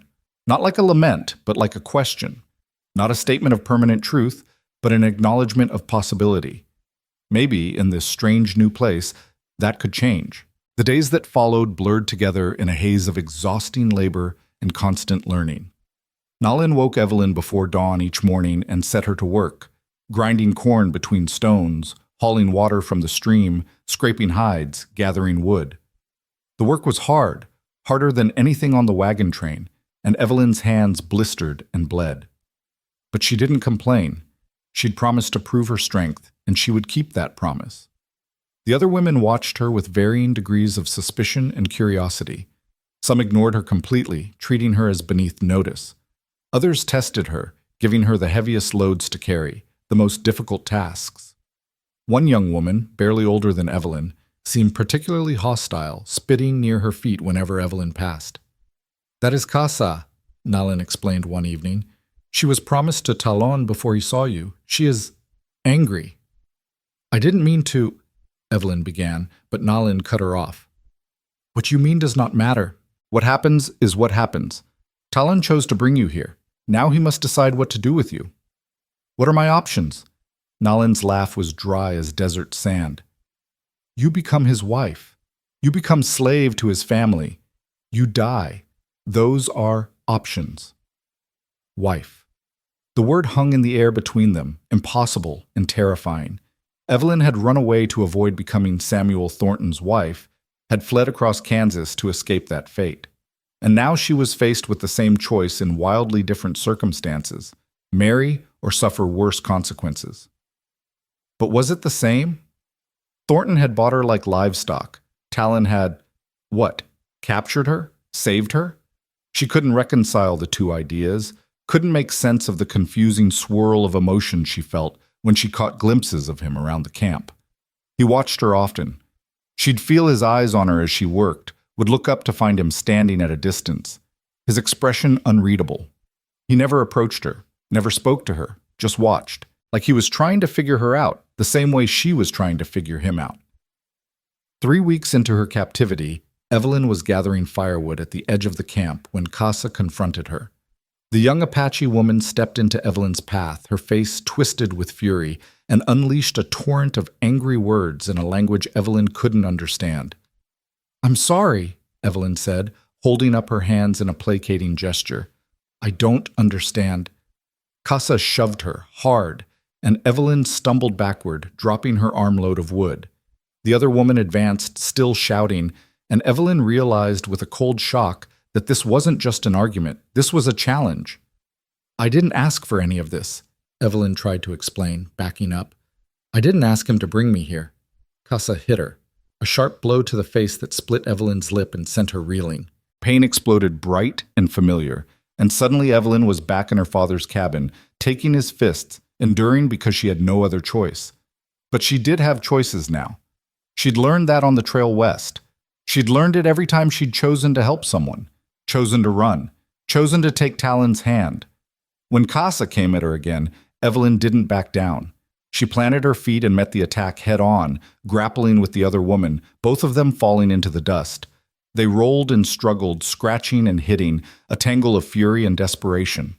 Evelyn had never fought back before, not against her father, not against anyone, and the savage satisfaction of it shocked her. Strong hands pulled them apart. Talon stood between them, his face dark with anger, speaking sharp words that made Casa flinch. He pushed her away toward the camp, and she went, but not before shooting Evelyn a look of pure hatred. Then Talon turned to Evelyn. He reached out slowly, giving her time to flinch away if she wanted to, and touched her split lip gently. His fingers came away bloody, and something in his expression softened. He spoke, his voice low and careful, clearly wanting her to understand even though they shared no language. Then he pulled something from the pouch at his belt, a small stone, turquoise blue, polished smooth. He pressed it into her palm and closed her fingers around it. "First gift," he said in halting, heavily accented English. "I see you." The words hit Evelyn like a physical blow. "I see you. Not I own you, not I control you. I see you." All her life she'd been invisible. To her father, to the people in town, to everyone who'd look through her as if she didn't exist. Even on the wagon train, she'd been valued for what she could do, not for who she was. But Talon saw her. Had seen her from that first moment when she'd thrown herself over Sarah and the baby. Had seen something in her worth saving, worth bringing here, worth giving this small, perfect gift. Evelyn looked down at the turquoise stone in her hand, then back up at Talon. His dark eyes were steady on hers, patient. Her from that first moment when she'd thrown herself over Sarah and the baby. Had seen something in her worth saving, worth bringing here, worth giving this small, perfect gift. Evelyn looked down at the turquoise stone in her hand, then back up at Talon. His dark eyes were steady on hers, patient, waiting for her response. And Evelyn realized with a clarity that stole her breath that she'd been wrong about everything. This wasn't like being sold to Samuel Thornton. This wasn't captivity in the same sense at all. Talon wasn't trying to own her. He was trying to court her, in the only way he knew how. He'd brought her here not as a slave, but as a potential wife, as someone he'd chosen because he saw value in her that went beyond utility. He was offering her something no one had ever offered before, the choice to be wanted. "Thank you," she whispered, and though he probably didn't understand the words, he seemed to understand the acceptance in them. He nodded once, then turned and walked away, leaving Evelyn standing there with the turquoise stone clutched in her fist and her heart doing strange, unfamiliar things in her chest. That night, Nalin found her sitting outside the lodge watching the stars. "Talon gives you gift," the old woman observed. "Yes. This is good. Means he claims you. Means other women cannot harm you." Nalin settled down beside her with a grunt. "You accept gift. This means you accept claim." "I know." Evelyn opened her hand, looking at the turquoise stone gleaming in the moonlight. "What happens now?" "Now you learn. You learn our language, our ways. You learn to be Apache." Nalin's voice softened slightly. "You learn to be wife, if that is what you choose. Do I have a choice?" "Always choice. Bad choice, maybe. Choose to refuse Talon, you become slave, or worse, but still choice." Nalin looked at her with those wise, ancient eyes. "In your old life, you have choice?" Evelyn thought about Malcolm Hart selling her to pay his debts, about Samuel Thornton examining her teeth like she was a horse at auction. No. No choices at all. Then maybe this is better. Hard life, yes. Dangerous, yes. But your life, your choice. Nalin stood, preparing to return to the lodge. "You think about this. Tomorrow, I teach you to speak our words. Then you can talk to Talon, tell him what you choose." Over the following weeks, Evelyn threw herself into learning with the same desperate determination she'd applied to survival on the wagon train. Nalin proved to be a patient but demanding teacher, drilling Evelyn in Apache words and phrases until she could construct simple sentences. The language was difficult, full of sounds Evelyn had never made before. But she persisted. She learned that Talon's name meant Claw of the Eagle. She learned that Nalin was his mother's mother, and that his mother had died giving birth to his younger sister, the sister whose death had left him marked with grief. She learned the words for water, fire, food, home. She learned how to prepare meals the Apache way, how to tan hides, how to make the flatbread they ate with every meal. And slowly, carefully, she learned about Talon himself. He was 24 years old, young to have the kind of authority he commanded among the raiding parties. But he'd proven himself in battle repeatedly, had led successful raids against the white settlers who kept pushing into Apache territory. He was respected, even feared, by the other warriors. But with his family, Nalin said, he was gentle, patient, kind in ways that Apache men weren't expected to be. His sister's death changed him, Nalin explained one evening as they worked side by side, stitching a hide. Before, he was like other young men, proud, quick to anger, eager to prove strength. But watching her die slowly, unable to help her, it taught him that strength is not enough. Sometimes all you can do is witness suffering. Sometimes all you can offer is presence. Is that why he brought me here? Because he saw I was suffering? Maybe. Or maybe he saw you a survivor like him. Maybe he saw that you understand grief.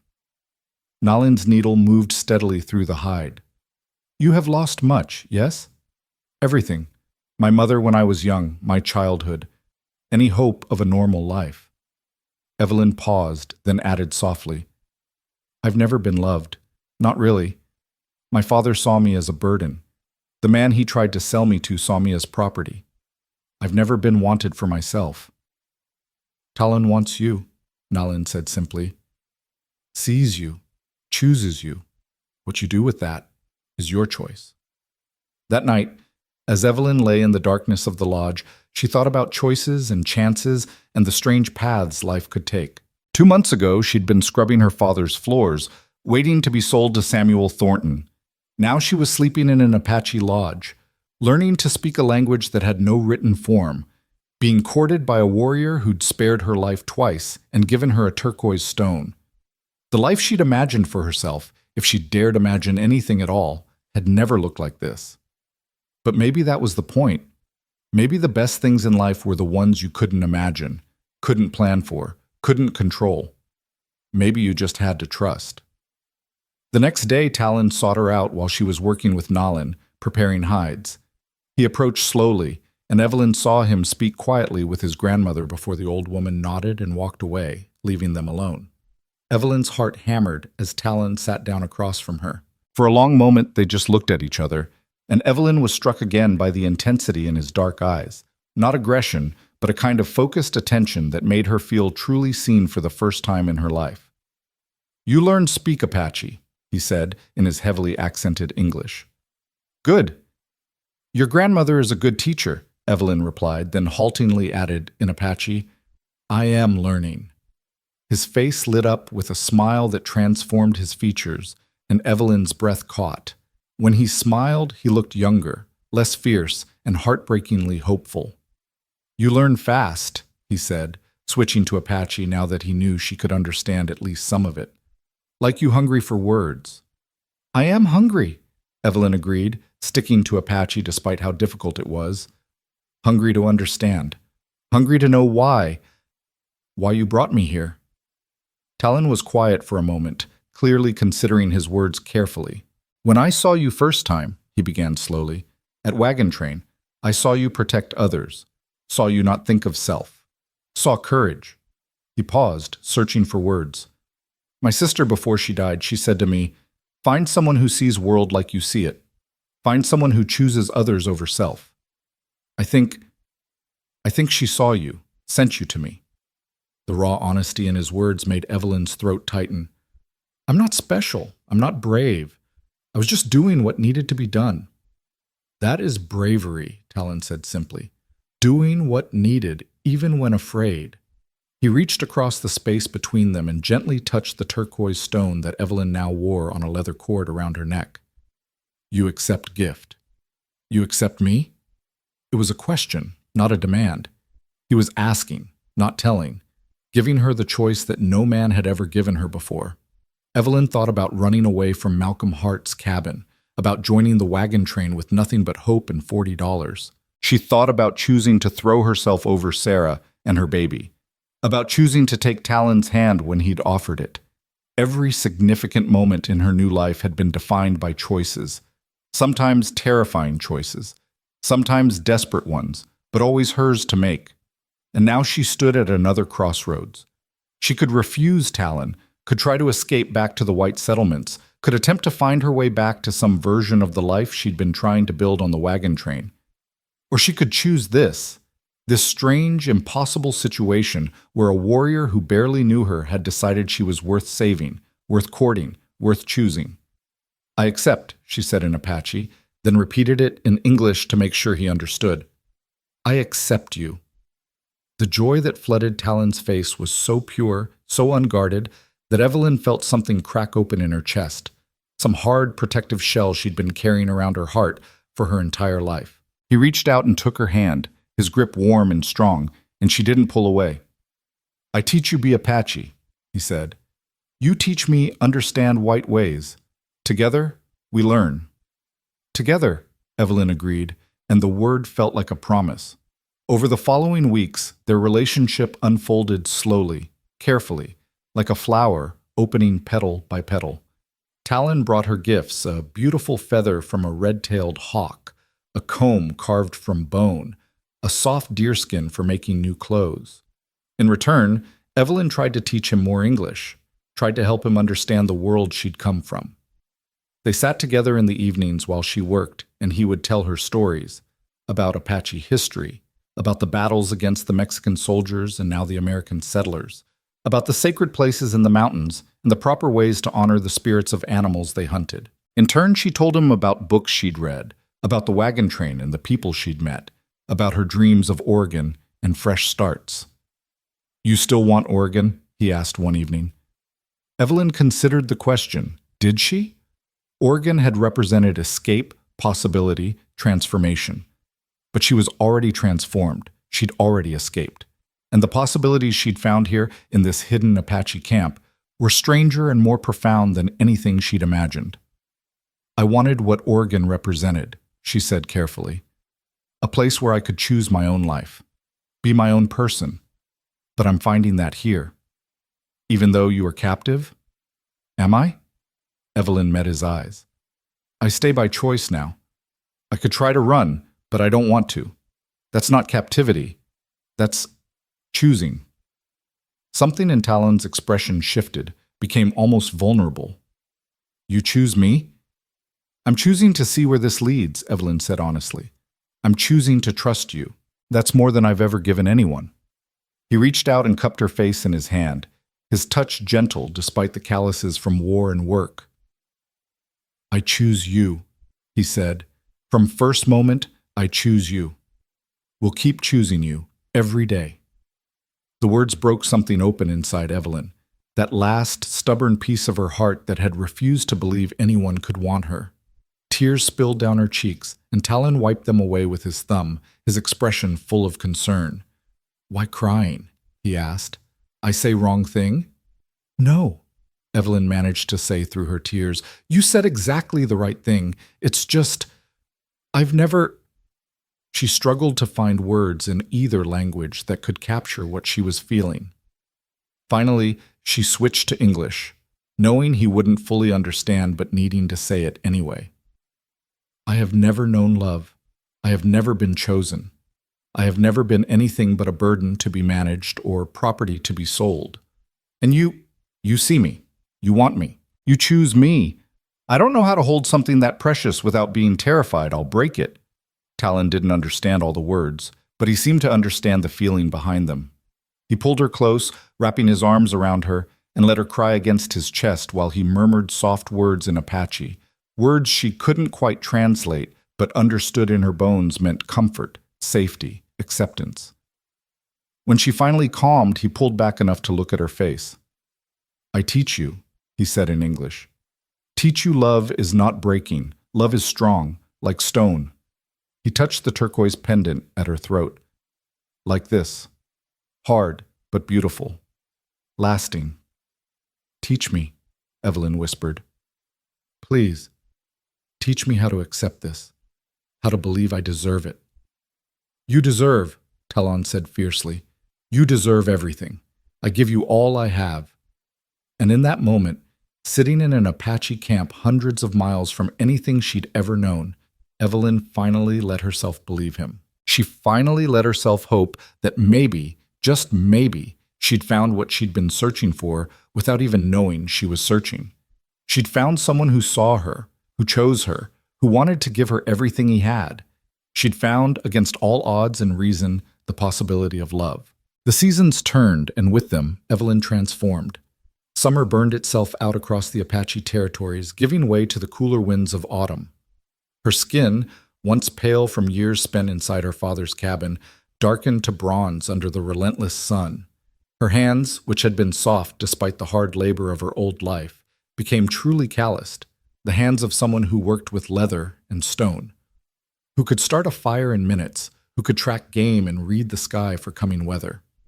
She wore Apache clothing now, a deerskin dress that Nalin had helped her make, decorated with small shells and beadwork that had taken weeks to complete. Her dark hair, once pinned severely back, now hung in 2 long braids wrapped with strips of red cloth. When she caught her reflection in the stream, she barely recognized herself. The frightened woman who'd scrubbed floors in Kansas was gone, replaced by someone stronger, fiercer, more alive.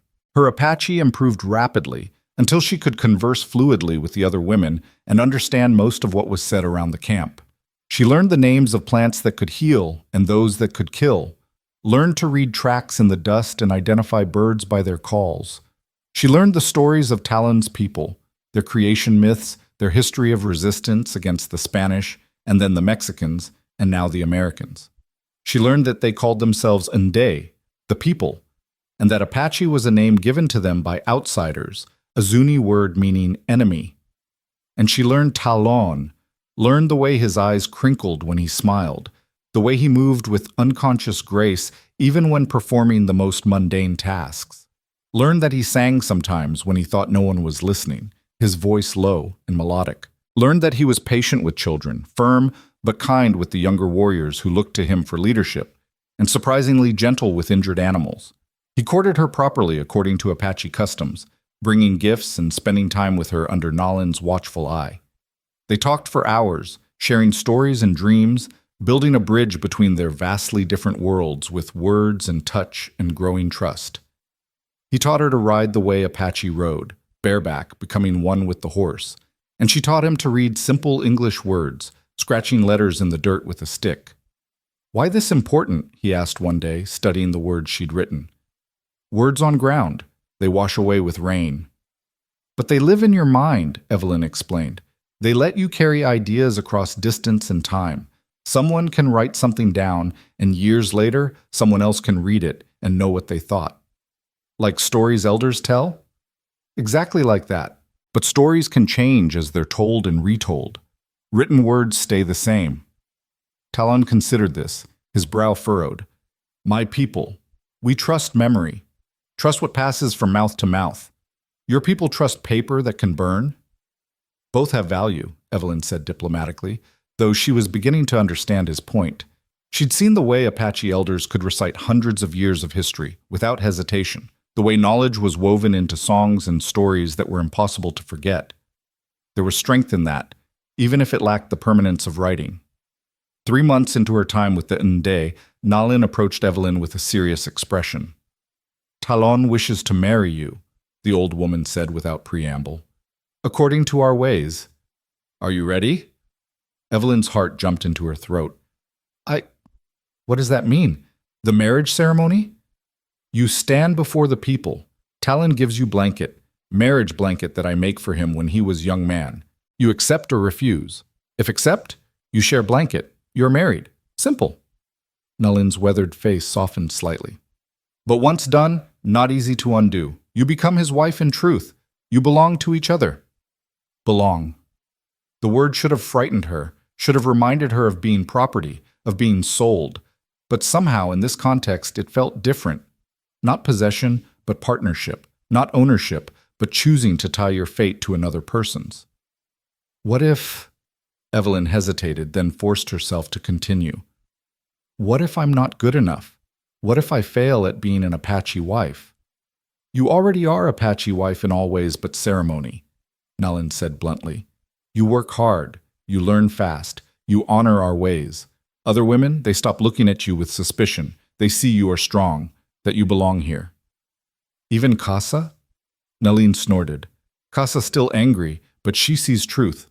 Talon never looked at her the way he looks at you. She was match for convenience, not heart. You are match of heart that is stronger. Match of heart. The phrase resonated in Evelyn's chest like a bell. Was that what this was?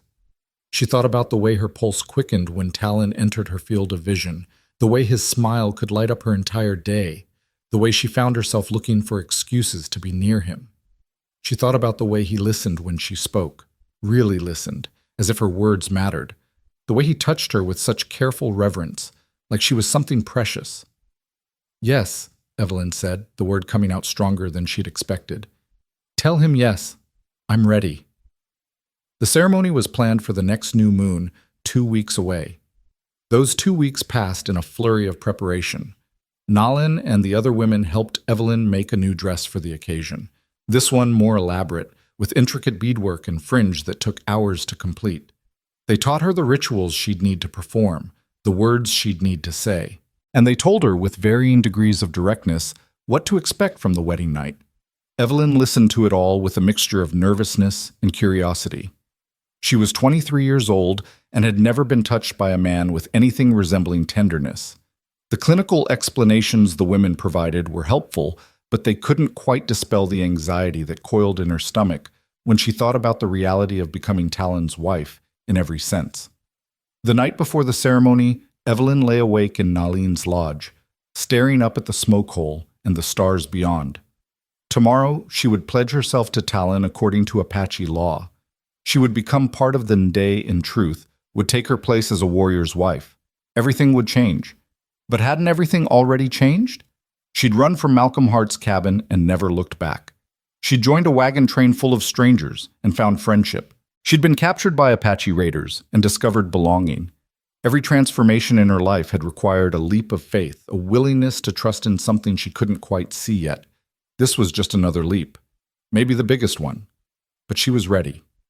The ceremony took place at sunset, the sky painted in shades of orange and purple that seemed to set the whole world on fire. The entire camp gathered in a circle, and Evelyn stood in the center, her heart hammering so hard she could hear it in her ears. She wore her new dress, her hair woven with feathers and small beads that caught the fading light. Talon entered the circle from the opposite side, and Evelyn's breath caught. He wore his finest clothing, buckskin painted with symbols she'd learned represented protection and strength, his long black hair loose around his shoulders, his face painted with red ochre. He looked like something out of a story, fierce and beautiful, and when his eyes found hers across the circle, the intensity in them made her knees weak. He crossed to her slowly, carrying a blanket that Nalin had woven years ago in anticipation of this day. It was beautiful. Wool dyed in rich earth tones with geometric patterns that told the story of Talon's lineage. He stopped in front of her, and the camp fell silent. When he spoke, his voice carried clear and strong to every listener. He spoke in Apache, the words formal and ritualistic, and Evelyn understood them all. I, Talon, son of Running Deer, grandson of many waters, choose this woman to be my wife. I offer her my protection, my provision, my partnership. I offer her my blanket, which represents my home, my heart, my life. If she accepts, we are bound. If she refuses, I honor her choice and release her without shame. Then he held out the blanket to her, and the entire camp held its breath. Evelyn looked at the blanket, then at Talon's face. She saw hope there, but also acceptance. If she refused, he would let her go. She could walk away from this, from him, from the life she was building here. She still had that choice, but she didn't want to walk away. For the first time in her life, she wanted to run toward something instead of away from it. I, Evelyn Hart, she said in Apache, her voice surprisingly steady, accept Talon as my husband. I accept his protection, his provision, his partnership. I accept his blanket, which represents his home, his heart, his life. I give him mine in return, my strength, my loyalty, my love. We are bound.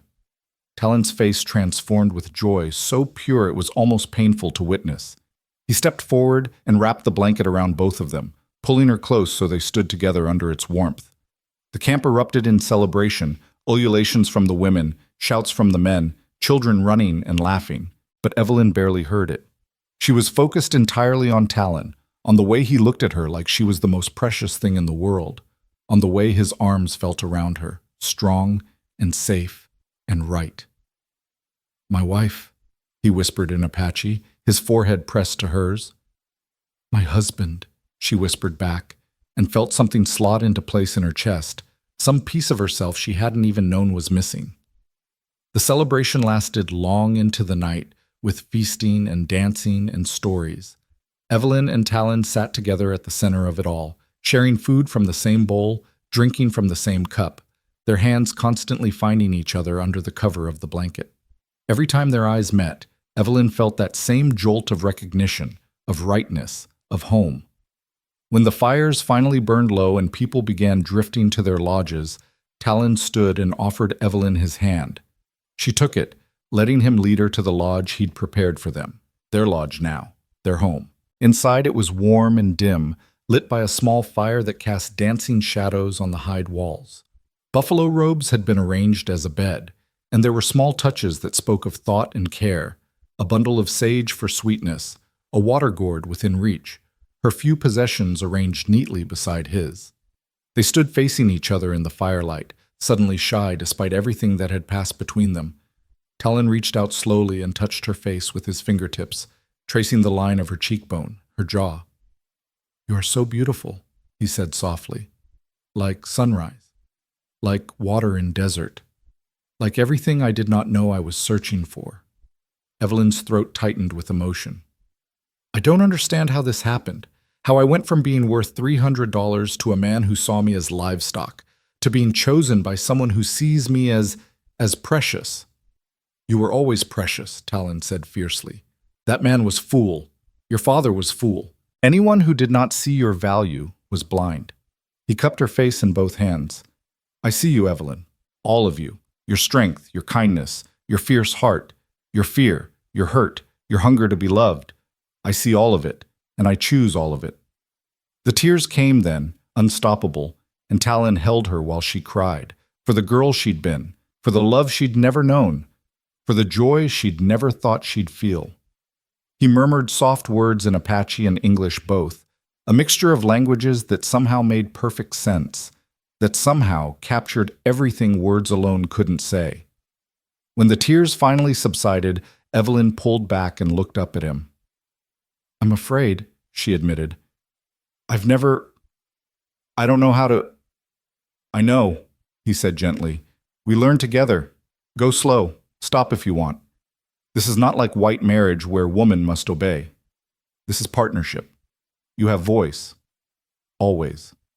The care in his words, the patience, the respect, it undid her completely. She reached up and pulled him down into a kiss, trying to pour into it everything she couldn't quite articulate. "Thank you. I trust you. I'm choosing this. I'm choosing you." Talon responded with a tenderness that made her heart ache, his hands gentle as they explored, as they slowly unlaced her dress, as they discovered her. And when they finally came together, it was nothing like the clinical descriptions the women had provided or the fearful imaginings Evelyn had harbored. It was transcendent, overwhelming, a joining that went beyond physical to something almost spiritual. Afterward, they lay tangled together under the buffalo robes, Evelyn's head on Talon's chest, listening to his heartbeat slow to a steady rhythm. "I love you," she said in English, then repeated it in Apache. "I didn't think I knew what that meant, but I do now. It means choosing someone every day. It means trusting them with your hurt as well as your joy. It means being seen and choosing to see in return." Talon's arms tightened around her. "I love you," he said. "From first moment, I loved you. I will love you until last moment, and after, my spirit will love your spirit." They fell asleep like that, wrapped in each other and the marriage blanket, and Evelyn's dreams were peaceful for the first time she could remember. The months that followed were the happiest of Evelyn's life. She settled into her role as Talon's wife, earning respect from the other women through her hard work and growing skills. She learned to treat injuries and illnesses using the plants Nellen taught her about. She became proficient at tanning hides and making clothing that could withstand the harsh conditions of Apache life. She even learned to shoot a bow with reasonable accuracy, though she would never match the warrior's skill. And she loved Talon more each day, a love that grew deeper and more complex as she learned all his facets. His playfulness when they were alone, his fierce protectiveness of his people, his moments of vulnerability when he mourned his sister or worried about the encroaching white soldiers. They talked about everything, sharing dreams and fears, learning each other's languages and hearts in equal measure. But the outside world would not let them exist in their bubble of happiness forever. It was late autumn, the air turning sharp with the promise of winter, when the soldiers came. They arrived at dawn with rifles and cannons, a company of U.S. cavalry determined to bring back the white captives they'd heard were being held by Apache raiders. Captain William Thorne had survived the raid that took Evelyn and had reported her capture to the authorities. Now they'd come to rescue her. The soldiers surrounded the camp, their weapons trained on the warriors who scrambled to mount a defense. But they were outnumbered, outgunned, and the officer in command, a hard-faced colonel named Prescott, held a white flag calling for parley. "We know you have white captives," Prescott shouted in stilted Apache. "Send them out, and we'll leave peacefully. Resist, and we'll take them by force." Evelyn stood with the other women, her heart pounding, as the Apache leadership debated what to do. Talon argued fiercely for resistance, but the elders were pragmatic. They couldn't win this fight, not without heavy casualties. Better to let the white woman go and live to fight another day. "No," Evelyn said, stepping forward. "I won't go." Every eye in the camp turned to her. Talon crossed to her side immediately, his hand going to the knife at his belt. "Evelyn," Nellen said urgently, "if you refuse, they will attack. People will die." "Then I'll tell them I'm not a captive, that I'm here by choice, that I'm married to Talon according to Apache law." Evelyn's voice grew stronger as she spoke. "They can't force me to leave if I don't want to." "They are soldiers," one of the elders said grimly. "They do not care about Apache law. They do not care about your choice. They see white woman among savages and think they rescue you, even if you do not want rescue." The truth of those words settled over Evelyn like a shroud. The soldiers wouldn't listen to her. They'd made up their minds about what this situation was before they even arrived. To them, she was a victim who needed saving, not a woman who'd chosen her own path. "I'll go talk to them," she said. "Make them understand." "No," Talon said sharply. "Too dangerous. They might not let you return. But if I don't go, people will die. Your people. Our people." Evelyn took his face in her hands, forcing him to look at her. "Trust me. I'll make them understand. And I'll come back to you. I promise." "Evelyn, do you trust me?" The question hung between them, heavy with implications. Finally, painfully, Talon nodded. "I trust you, but I do not trust them." "Then watch," Evelyn said. "If they try to take me by force, you'll know, and you can fight. But let me try this first." She turned and walked toward the line of soldiers before anyone could stop her, before her courage could fail. As she approached, she saw their faces registering shock. She looked nothing like what they'd expected. Not a traumatized captive in torn clothes, but a woman in Apache dress, walking with confidence, her skin darkened by sun and her hair in braids. "Colonel Prescott," she called out in English. "I am Evelyn Hart. I believe you're here looking for me." The colonel urged his horse forward, his eyes narrowing as he studied her. "Miss Hart, we received reports that you were taken by Apache raiders nearly 6 months ago. Are you well? Have you been harmed?" "I'm perfectly well, and I haven't been harmed," Evelyn said clearly. "I'm here by choice. I'm married to one of the warriors according to Apache law. I'm not a captive, and I don't need rescuing." Prescott's expression hardened. "Miss Hart, I understand that captivity can affect a person's mind, that you may feel loyalty toward your captors as a survival mechanism. But you're an American citizen, and it's my duty to return you to civilization." Civilization? Evelyn couldn't keep the anger from her voice. I left your civilization, Colonel. I ran away from a father who sold me like livestock to pay his debts. I ran away from a man who saw me as property. I found more civilization, more humanity, more love among the Nde than I ever found among white people. The Nde? The Apache. That's what they call themselves. And before you tell me they're savages, let me remind you that it was white men who beat me, who sold me, who treated me as less than human. The Apache gave me choice. They gave me respect. They gave me love. Prescott's mouth thinned. Be that as it may, I have my orders. You're to be returned to Fort Laramie, where we'll determine your mental state and contact any family who might be searching for you. I have no family, and my mental state is perfectly sound. I'm choosing to stay here with my husband. Apache marriage isn't recognized under U.S. law. In the eyes of the government, you're an unmarried white woman living among hostile Indians. That makes you a victim, Miss Hart, whether you see it that way or not. The frustration boiled over in Evelyn's chest. So my choice doesn't matter? My voice doesn't matter? You're going to take me by force, dress it up as rescue, and feel righteous about it? If necessary, yes. Prescott's voice was implacable. You have 1 hour to gather your belongings. After that, we're taking you back to the fort, peacefully or otherwise. He wheeled his horse and returned to his men, leaving Evelyn standing alone between two worlds, the world she'd chosen and the world that refused to let her go. She walked back to the Apache camp with leaden steps. Talon met her halfway, his face carved from stone. They will take you, he said. It wasn't a question. They'll try. They've given me an hour to gather my belongings. Evelyn's voice broke. They won't listen. They've decided I'm a victim, and nothing I say will change their minds. Then we fight. No, they'll slaughter everyone. They have cannons, Talon. They have enough men and weapons to destroy this whole camp. Then what? His hands gripped her shoulders. I let them take you? Watch them steal my wife? Lose you like I lost my sister? I don't know, Evelyn admitted, tears streaming down her face. I don't know what to do. I don't want to leave you, but I don't want your people to die because of me. They stood there holding each other while the camp erupted in urgent debate around them. Some warriors wanted to fight regardless of the cost. Others argued for retreat, for moving the camp while they still could. The elders counseled patience, strategy, waiting for a better opportunity. In the end, it was Nalin who provided the answer.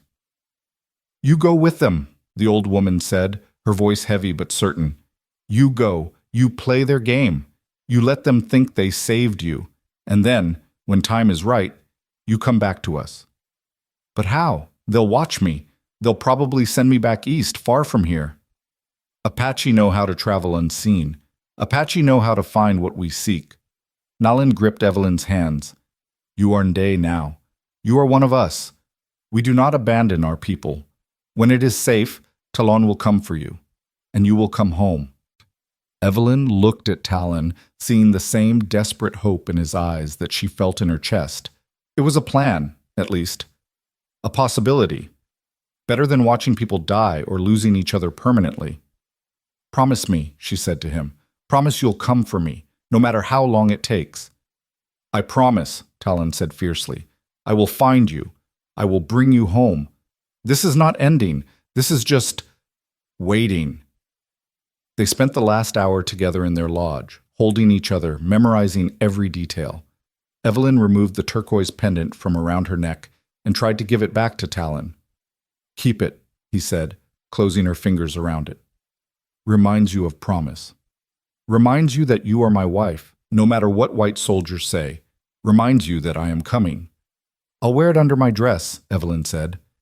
Hide it from them. Keep it close to my heart. When the hour was up, she walked out to meet the soldiers, carrying nothing but a small bundle of her old clothes that she'd kept. Talon walked beside her to the edge of the camp, and when they reached the line, he pulled her into a fierce kiss that spoke of love and loss and desperate promise. I will find you, he whispered against her lips. I know, she whispered back. I'll be waiting. Then she turned and walked toward the soldiers, toward the horses they'd brought for her, toward the world she'd fought so hard to escape. Behind her, she could feel Talon's eyes on her back, and she could feel the turquoise stone pressing against her heart. This wasn't how the story was supposed to go. She'd found love, found home, found herself. And now it was being taken away by men who thought they knew better than she did what was good for her. But Nalin was right. She was in Day now. She was Apache. And Apache didn't give up. They adapted. They survived. They fought in ways the white soldiers couldn't predict or understand. So Evelyn would go to Fort Laramie. She would play whatever role they needed her to play, and she would wait for Talon to come for her, because he would come. She knew it with a certainty that went bone deep. This wasn't the end of their story. It was just a new chapter, one that would test everything they'd built, everything they'd promised each other. As the cavalry escorted her away from the camp, away from Talon, away from the life she'd chosen, Evelyn touched the turquoise pendant hidden beneath her dress and made a vow. She would survive this. She would endure whatever came next. And when Talon came for her, because he would come, she would be ready. They'd promised each other everything, and Evelyn Hart kept her promises. Fort Laramie rose from the plains like a monument to everything Evelyn had learned to despise about the world she'd left behind. The wooden stockade walls, the rigid rows of buildings, the American flag snapping in the wind, all of it represented order imposed by force, civilization built on the destruction of other ways of life. As the cavalry escort rode through the gates, Evelyn felt the weight of those walls closing around her like a prison. The fort's commander, a graying major named Hendricks, received her in his office with the sort of patronizing kindness that made Evelyn's teeth ache. He sat her down in a stiff-backed chair, offered her tea she didn't want, and regarded her with the expression of someone looking at a broken thing that needed fixing. "Miss Hart," he began, his voice dripping with false warmth, "I cannot imagine what you've endured these past months. The trauma of captivity, living among savages, the fear you must have felt every day. But you're safe now. We'll take good care of you." Evelyn bit back the sharp response that rose to her lips and instead said quietly, "I appreciate your concern, Major, but I wasn't traumatized. I was treated well." Hendrick's expression shifted to something that looked like pity. "That's a common response among captives, Miss Hart. It's called accommodation, the mind's way of protecting itself from unbearable circumstances. You convinced yourself that your captors were treating you well because believing otherwise would have been too painful. That's not... We have a doctor here, Dr. Walcott, who has extensive experience with cases like yours. He'll examine you, ensure you weren't physically harmed, and help assess the extent of the psychological damage." The casual dismissal of her own understanding of her experience made fury burn hot in Evelyn's chest, but she forced it down. Getting angry would only confirm their belief that she was unstable. Instead, she needed to be strategic, to play the role they expected while she figured out how to get back to Talon. "Of course," she said, folding her hands in her lap. "Whatever you think is best." Over the following days, Evelyn was poked and prodded and questioned until she wanted to scream. Dr. Walcott examined her with clinical detachment, noting in his records that she showed no signs of physical abuse but displayed concerning symptoms of captivity sickness, attachment to her captors, reluctance to acknowledge her ordeal, insistence on defending savage practices. A chaplain visited, clucking his tongue over her moral degradation and offering lengthy prayers for her redemption. Well-meaning officers' wives stopped by with offers of proper clothing and instruction in how to be civilized again. Through it all, Evelyn played her part. She accepted the dresses they gave her, though they felt like costumes after months in deerskin. She sat through the chaplain's prayers with her head bowed. She answered the doctor's questions carefully, learning which responses made him frown and which made him nod with satisfaction. She was learning their language the same way she'd learned Apache, figuring out what they wanted to hear, what would make them trust her, what would eventually give her the freedom to escape. At night, alone in the small room they'd given her in the officers' quarters, she would pull out the turquoise pendant and hold it until the stone grew warm in her palm. She'd whisper to Talon in Apache, telling him about her day, promising him she was surviving, begging him to find her soon. The pendant was her anchor, her reminder that this was temporary, that she had a home to return to. 3 weeks into her stay at Fort Laramie, a letter arrived that changed everything. Major Hendricks summoned her to his office, his expression grave. "Miss Hart, we've received correspondence from a Mr. Samuel Thornton of Kansas. He claims he had an agreement with your father regarding matrimony. Hendricks looked uncomfortable. He's demanding that you be returned to him to fulfill that agreement. Evelyn's blood ran cold. No, absolutely not. I ran away from that arrangement. My father had no right to make it, and I have no intention of honoring it. According to Mr. Thornton, your father received substantial payment. Legally, that constitutes a contract. A contract to sell a human being? That's not legal. That's slavery. It's more complicated than that, Miss Hart. Your father had legal guardianship over you as an unmarried woman. He had the right to arrange your marriage. I'm not unmarried, Evelyn said desperately. I told you, I'm married to Talon according to Apache law. Apache law isn't recognized by the United States government. In the eyes of the law, you're unmarried, and your father's contract with Mr. Thornton may still be valid. Hendricks sighed. I've written to the territorial governor for guidance on how to proceed. In the meantime, you're to remain here at the fort. Remain here. A polite way of saying she was a prisoner. Evelyn returned to her room, feeling the walls close in even tighter. She'd escaped Samuel Thornton once, and now he was reaching across hundreds of miles to claim her like a piece of lost property. The injustice of it burned like acid in her throat. That night, she made a decision. She couldn't wait for Talon to find her. She had to act. Over the next week, Evelyn studied the fort's routines with the same careful attention she'd once applied to learning Apache customs. She noted when the guards changed shifts, when the gates were opened for supply wagons, when people were most distracted. She watched the laundresses who came in from a nearby settlement, how they moved freely between the fort and the outside world, how little attention the soldiers paid them. She befriended one of the laundresses, a tired-looking woman named Martha, who had 3 children and a husband who drank too much. Evelyn helped her with the washing, shared stories that made Martha laugh, and slowly earned her trust. When she finally asked Martha if she could borrow a set of her work clothes, Martha agreed without much question.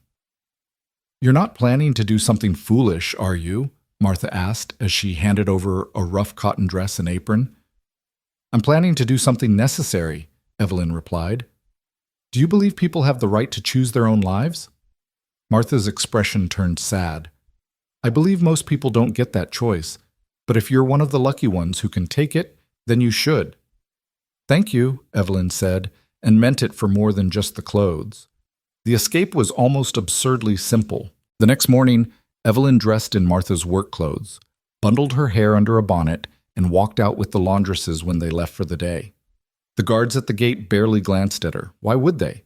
They were looking for Apache raiders, not a woman in laundryman's dress carrying a basket of dirty linens. Once outside the fort, Evelyn kept walking with the other women until they reached the settlement, then quietly broke away and headed east. Not west toward the Apache territories, that would be too obvious, and the soldiers would look for her there first. Instead, she'd circle around, travel at night, use every skill Talon and Nalan had taught her about moving unseen across the land. She had no supplies except the turquoise pendant, the clothes on her back, and a small knife she'd stolen from the fort's kitchen. It wasn't much, but she'd left Malcolm Hart's cabin with less than this and survived. She'd joined a wagon train with nothing but hope and determination and made it through Apache raids and the long trail west. She would survive this too. For 3 days, Evelyn traveled through the rough country surrounding Fort Laramie, moving at night and hiding during the day.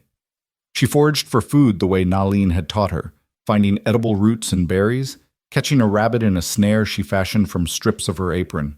She drank from streams and slept in hidden places, always listening for pursuit, always ready to run. On the 4th day, as she crouched behind a rock outcropping watching a patrol of soldiers pass below, she heard it, a sound like nothing else in the world. The call of a red-tailed hawk, but with a slight variation that she'd heard Talon use as a signal to other warriors. She looked up and saw him. Talon sat on his paint horse at the top of a rise, silhouetted against the sky like something out of a dream. For a moment, Evelyn thought exhaustion and hunger had made her hallucinate. But then he raised his hand in the Apache greeting, and she knew he was real. She scrambled up the slope toward him, her legs shaking, her heart threatening to burst from her chest. When she reached him, he slid down from his horse and caught her as her legs finally gave out. They held each other without words, just breathing, just being together, just reassuring themselves that this was real. "I found you," Talon finally said, his voice rough with emotion. "I promised I would find you." "How?" Evelyn pulled back enough to see his face. "How did you know where to look?"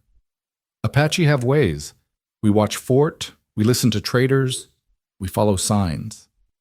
He touched her face gently, his thumb tracing the shadows under her eyes. "You are hurt? They hurt you?" "No, just tired. Just so tired of fighting." The exhaustion crashed over her then, weeks of being on guard, of playing a role, of pretending to be something she wasn't. "Take me home, Talon. Please, take me home." "Always," he promised. "But first, we must ride far and fast. They will look for you. They will not stop looking." "I know. Let them look." Evelyn gripped his arms. "I'm not going back, not to the fort, not to Samuel Thornton, not to any life that isn't the one I choose. If they find us, if they try to take me again, they will not take you." Talon's voice was fierce, absolute. "I will die before I let them take you again. No, no dying. We've done enough surviving separately. Now we survive together." He helped her onto his horse, and they rode south and west, away from Fort Laramie, away from the searching soldiers, toward the hidden canyons where the Nde made their camps. They rode for hours, Talon pushing the horse hard, Evelyn clinging to his back and feeling safety for the first time in weeks. As the sun began to set, painting the sky in colors that reminded Evelyn of her wedding ceremony, Talon finally slowed the horse. They were in rough country now, all mesas and hidden valleys, the kind of terrain where the Apache could disappear completely. "We stop soon," Talon said. "Camp has moved, but I know where. We reach them by tomorrow night." They made camp in a sheltered canyon, Talon building a small fire and catching fish from a stream, while Evelyn sat and tried to process that she was actually free, actually safe, actually going home. When he brought her the cooked fish, she ate ravenously, and he watched her with concern. "Fort did not feed you enough?" "They fed me plenty, but it wasn't food I was hungry for." Evelyn set down the fish and took his hand. "I was hungry for this, for you, for being seen as myself instead of as a victim or a patient or a problem to be solved." Talon pulled her close, and she burrowed into his embrace. "At Fort, they try to tell you that you were broken? That I hurt you?" "They tried. They had a whole story worked out. Poor white woman traumatized by savage captors, suffering from captivity sickness, unable to recognize her own victimhood." Evelyn's voice turned bitter. "They wouldn't listen when I told them I chose you. They just decided I was too damaged to know my own mind." "White people," Talon said with a mixture of anger and resignation, "they think they know what is best for everyone. They cannot understand that other ways of living might be good, might be chosen." "Not all white people. Clara and the Morrisons, they understood about choosing your own path. That's why they were heading west in the first place." Evelyn looked up at him. "But you're right. Most of them can't imagine that someone would choose Apache life over civilization. They think their way is the only way. What will you do if they come again? If they find us and try to take you back?" Evelyn thought about that, really thought about it. The soldiers wouldn't stop looking for her. Samuel Thornton wouldn't give up his claim easily. She would always be a white woman living among the Apache, always vulnerable to being rescued by people who refused to accept her choice. "I'll fight," she said finally. "Not with weapons, necessarily. But I'll fight with words, with stubbornness, with every bit of determination I have. And if that's not enough," she touched the knife at her belt, "I'll do what I have to do. I won't go back." Talon's eyes were dark with understanding and sorrow. "Apache are being pushed farther into mountains, farther from good hunting grounds. White soldiers come more every year. Future is uncertain." "I know, but I'd rather have an uncertain future with you than a certain one without you. Even if it means running, hiding, always looking over shoulder. I've been running since I left my father's cabin. I've been looking over my shoulder my whole life." Evelyn cupped his face in her hands.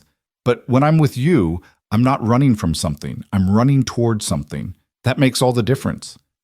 They sat together by the fire as the stars came out, talking about the future in quiet voices. Talon told her that the band was planning to move deeper into the mountains, to territory the soldiers would have difficulty following.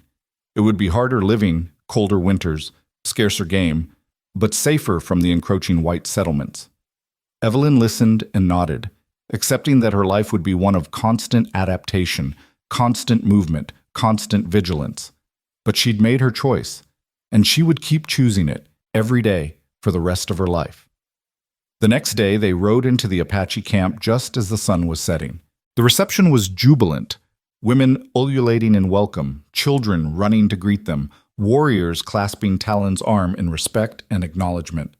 Nalin met them with tears in her eyes, pulling Evelyn into a fierce embrace. "You came back," the old woman said. "I knew you would. I told them all. She is Nde. She will come back." "I am Nde," Evelyn agreed. "This is my home. These are my people." That night, there was celebration. Not as grand as the wedding ceremony had been, but joyful nonetheless. Food and dancing and stories. Evelyn sat with Talon beside the central fire, his marriage blanket wrapped around both of them, and felt a peace she'd never known settle into her bones. Clara Morrison's words from what felt like a lifetime ago came back to her. "Out there, you get to decide who you become." And Evelyn had decided. She'd become someone who chose love over safety, who chose belonging over acceptance, who chose to define her own life on her own terms. She'd become someone who could throw herself in front of death to save others, who could endure captivity in a fort as well as she'd endured it in her father's house, who could escape and survive and find her way home. She'd become someone worthy of the love Talon offered so freely.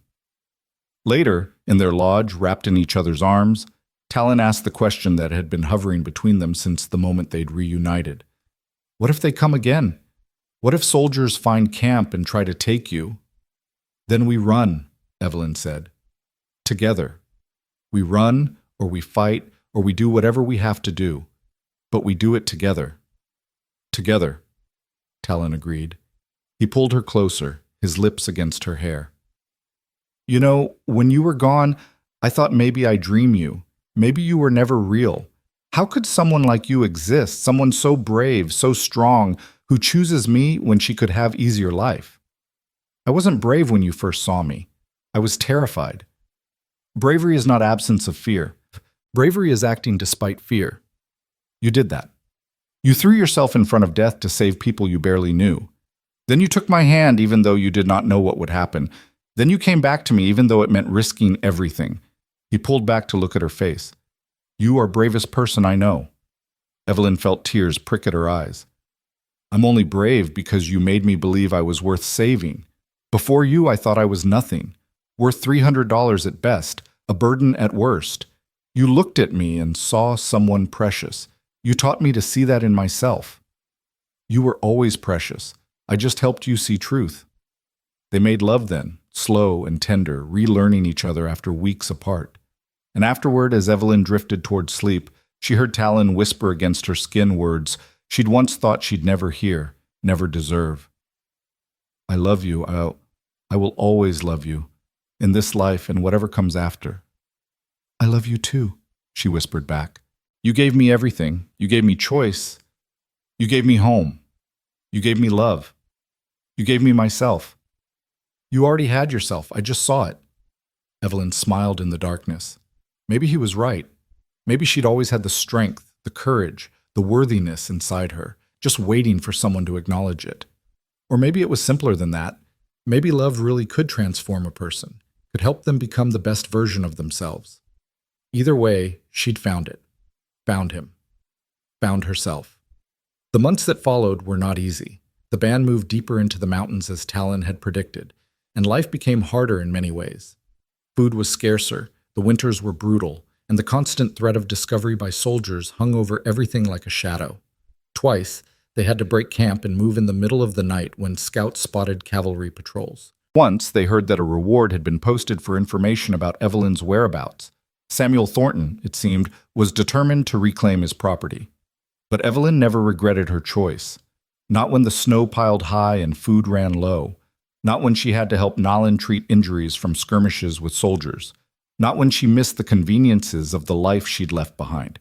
Books and beds and meals she didn't have to forage for. Because she had something more valuable than any of that.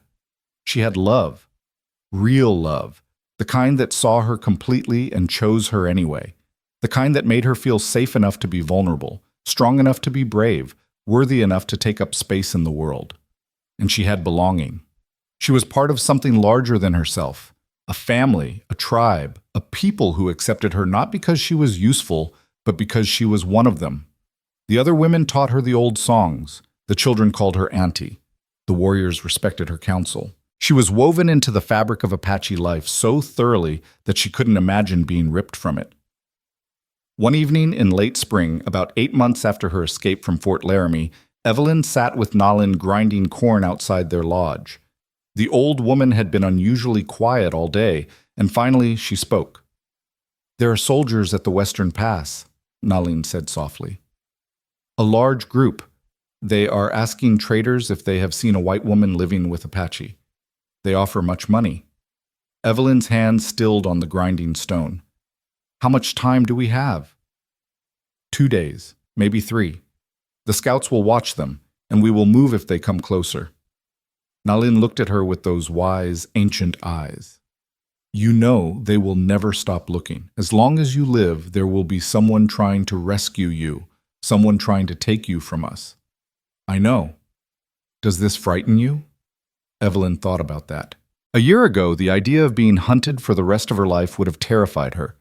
But she was different now, stronger, more certain of who she was and what she wanted. "No," she said finally. "It doesn't frighten me. Let them look. Let them offer rewards. They'll never find what they're searching for, because the woman they think they're rescuing doesn't exist anymore. I'm not a victim. I'm not lost. I'm exactly where I choose to be." Nalin smiled, a rare, bright expression that transformed her weathered face. "You are truly Nde now, not just in name, but in heart." That night, Evelyn and Talon climbed to a high point overlooking the camp. They sat together watching the stars wheel overhead, the same stars that had witnessed every transformation in Evelyn's journey from Kansas to here. "Do you ever regret it?" Talon asked quietly. "Choosing this life? Choosing me?" "Never," Evelyn said without hesitation. "Do you regret choosing me? A white woman who brings soldiers to your door, who can't fully disappear the way you can?" "Never," he echoed. "You are my heart, my home, my reason for fighting, for surviving, for hoping tomorrow comes." They sat in silence for a while, and then Evelyn spoke words that had been building in her chest for weeks. "I'm pregnant." Talon went very still beside her. "You are certain?" "Yes, about 6 weeks, I think. Nalin confirmed it yesterday." "And you want this child?" Evelyn heard the uncertainty in his voice and understood it. A child would make everything harder, running, hiding, surviving. A child would be one more life depending on them, one more reason to be afraid. But it would also be proof that their love could create something beautiful, something new, something that belonged fully to both worlds and neither. "I want this child," she said firmly. "I want to raise them here, with you, with our people. I want to teach them to be strong and brave and kind. I want to teach them that love is a choice we make every day, and that choosing each other is the most important thing we can do." Talon's hand found hers in the darkness, gripping tight. "I'm afraid," he admitted. "This world we live in, it is dangerous for Apache children.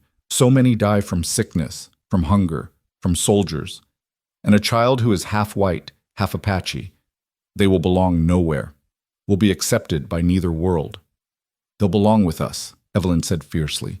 "We'll make sure they know they're loved, they're wanted, they're exactly who they're meant to be. We'll teach them both languages, both worlds. We'll teach them that they don't have to choose between their parents' people. They can honor both." "You sound very certain."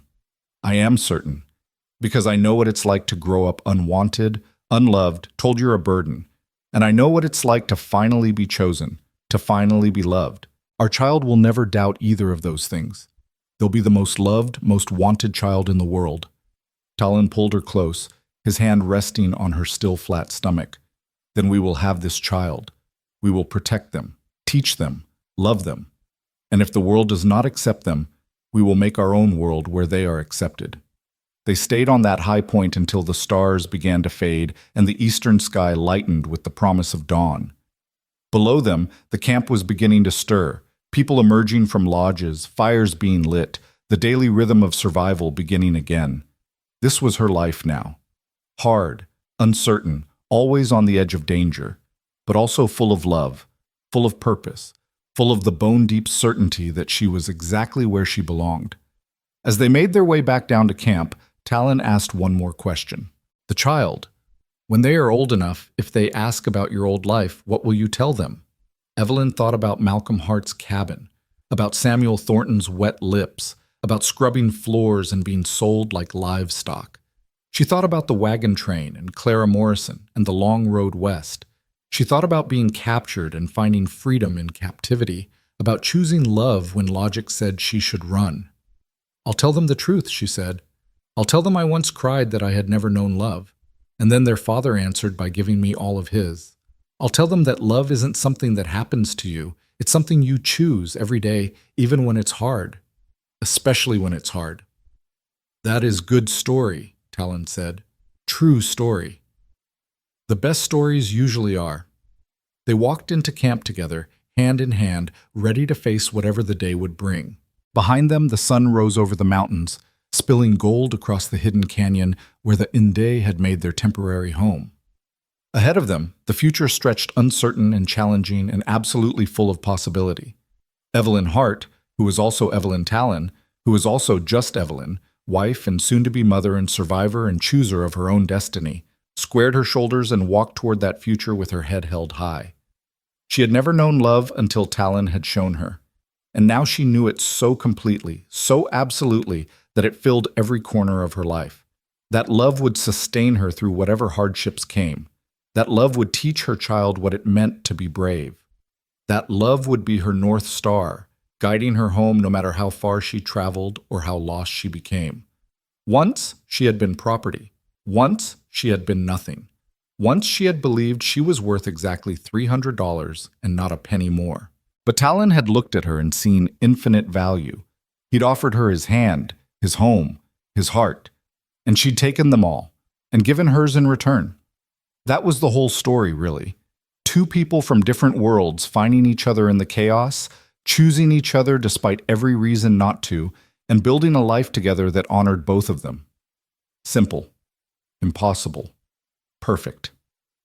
As Evelyn helped Nalin prepare breakfast and felt Talon's eyes on her from across the camp and touched the turquoise pendant at her throat that she would never remove, she whispered a prayer of gratitude to whatever force had brought them together. Thank you for showing me I was worth saving. Thank you for teaching me how to love.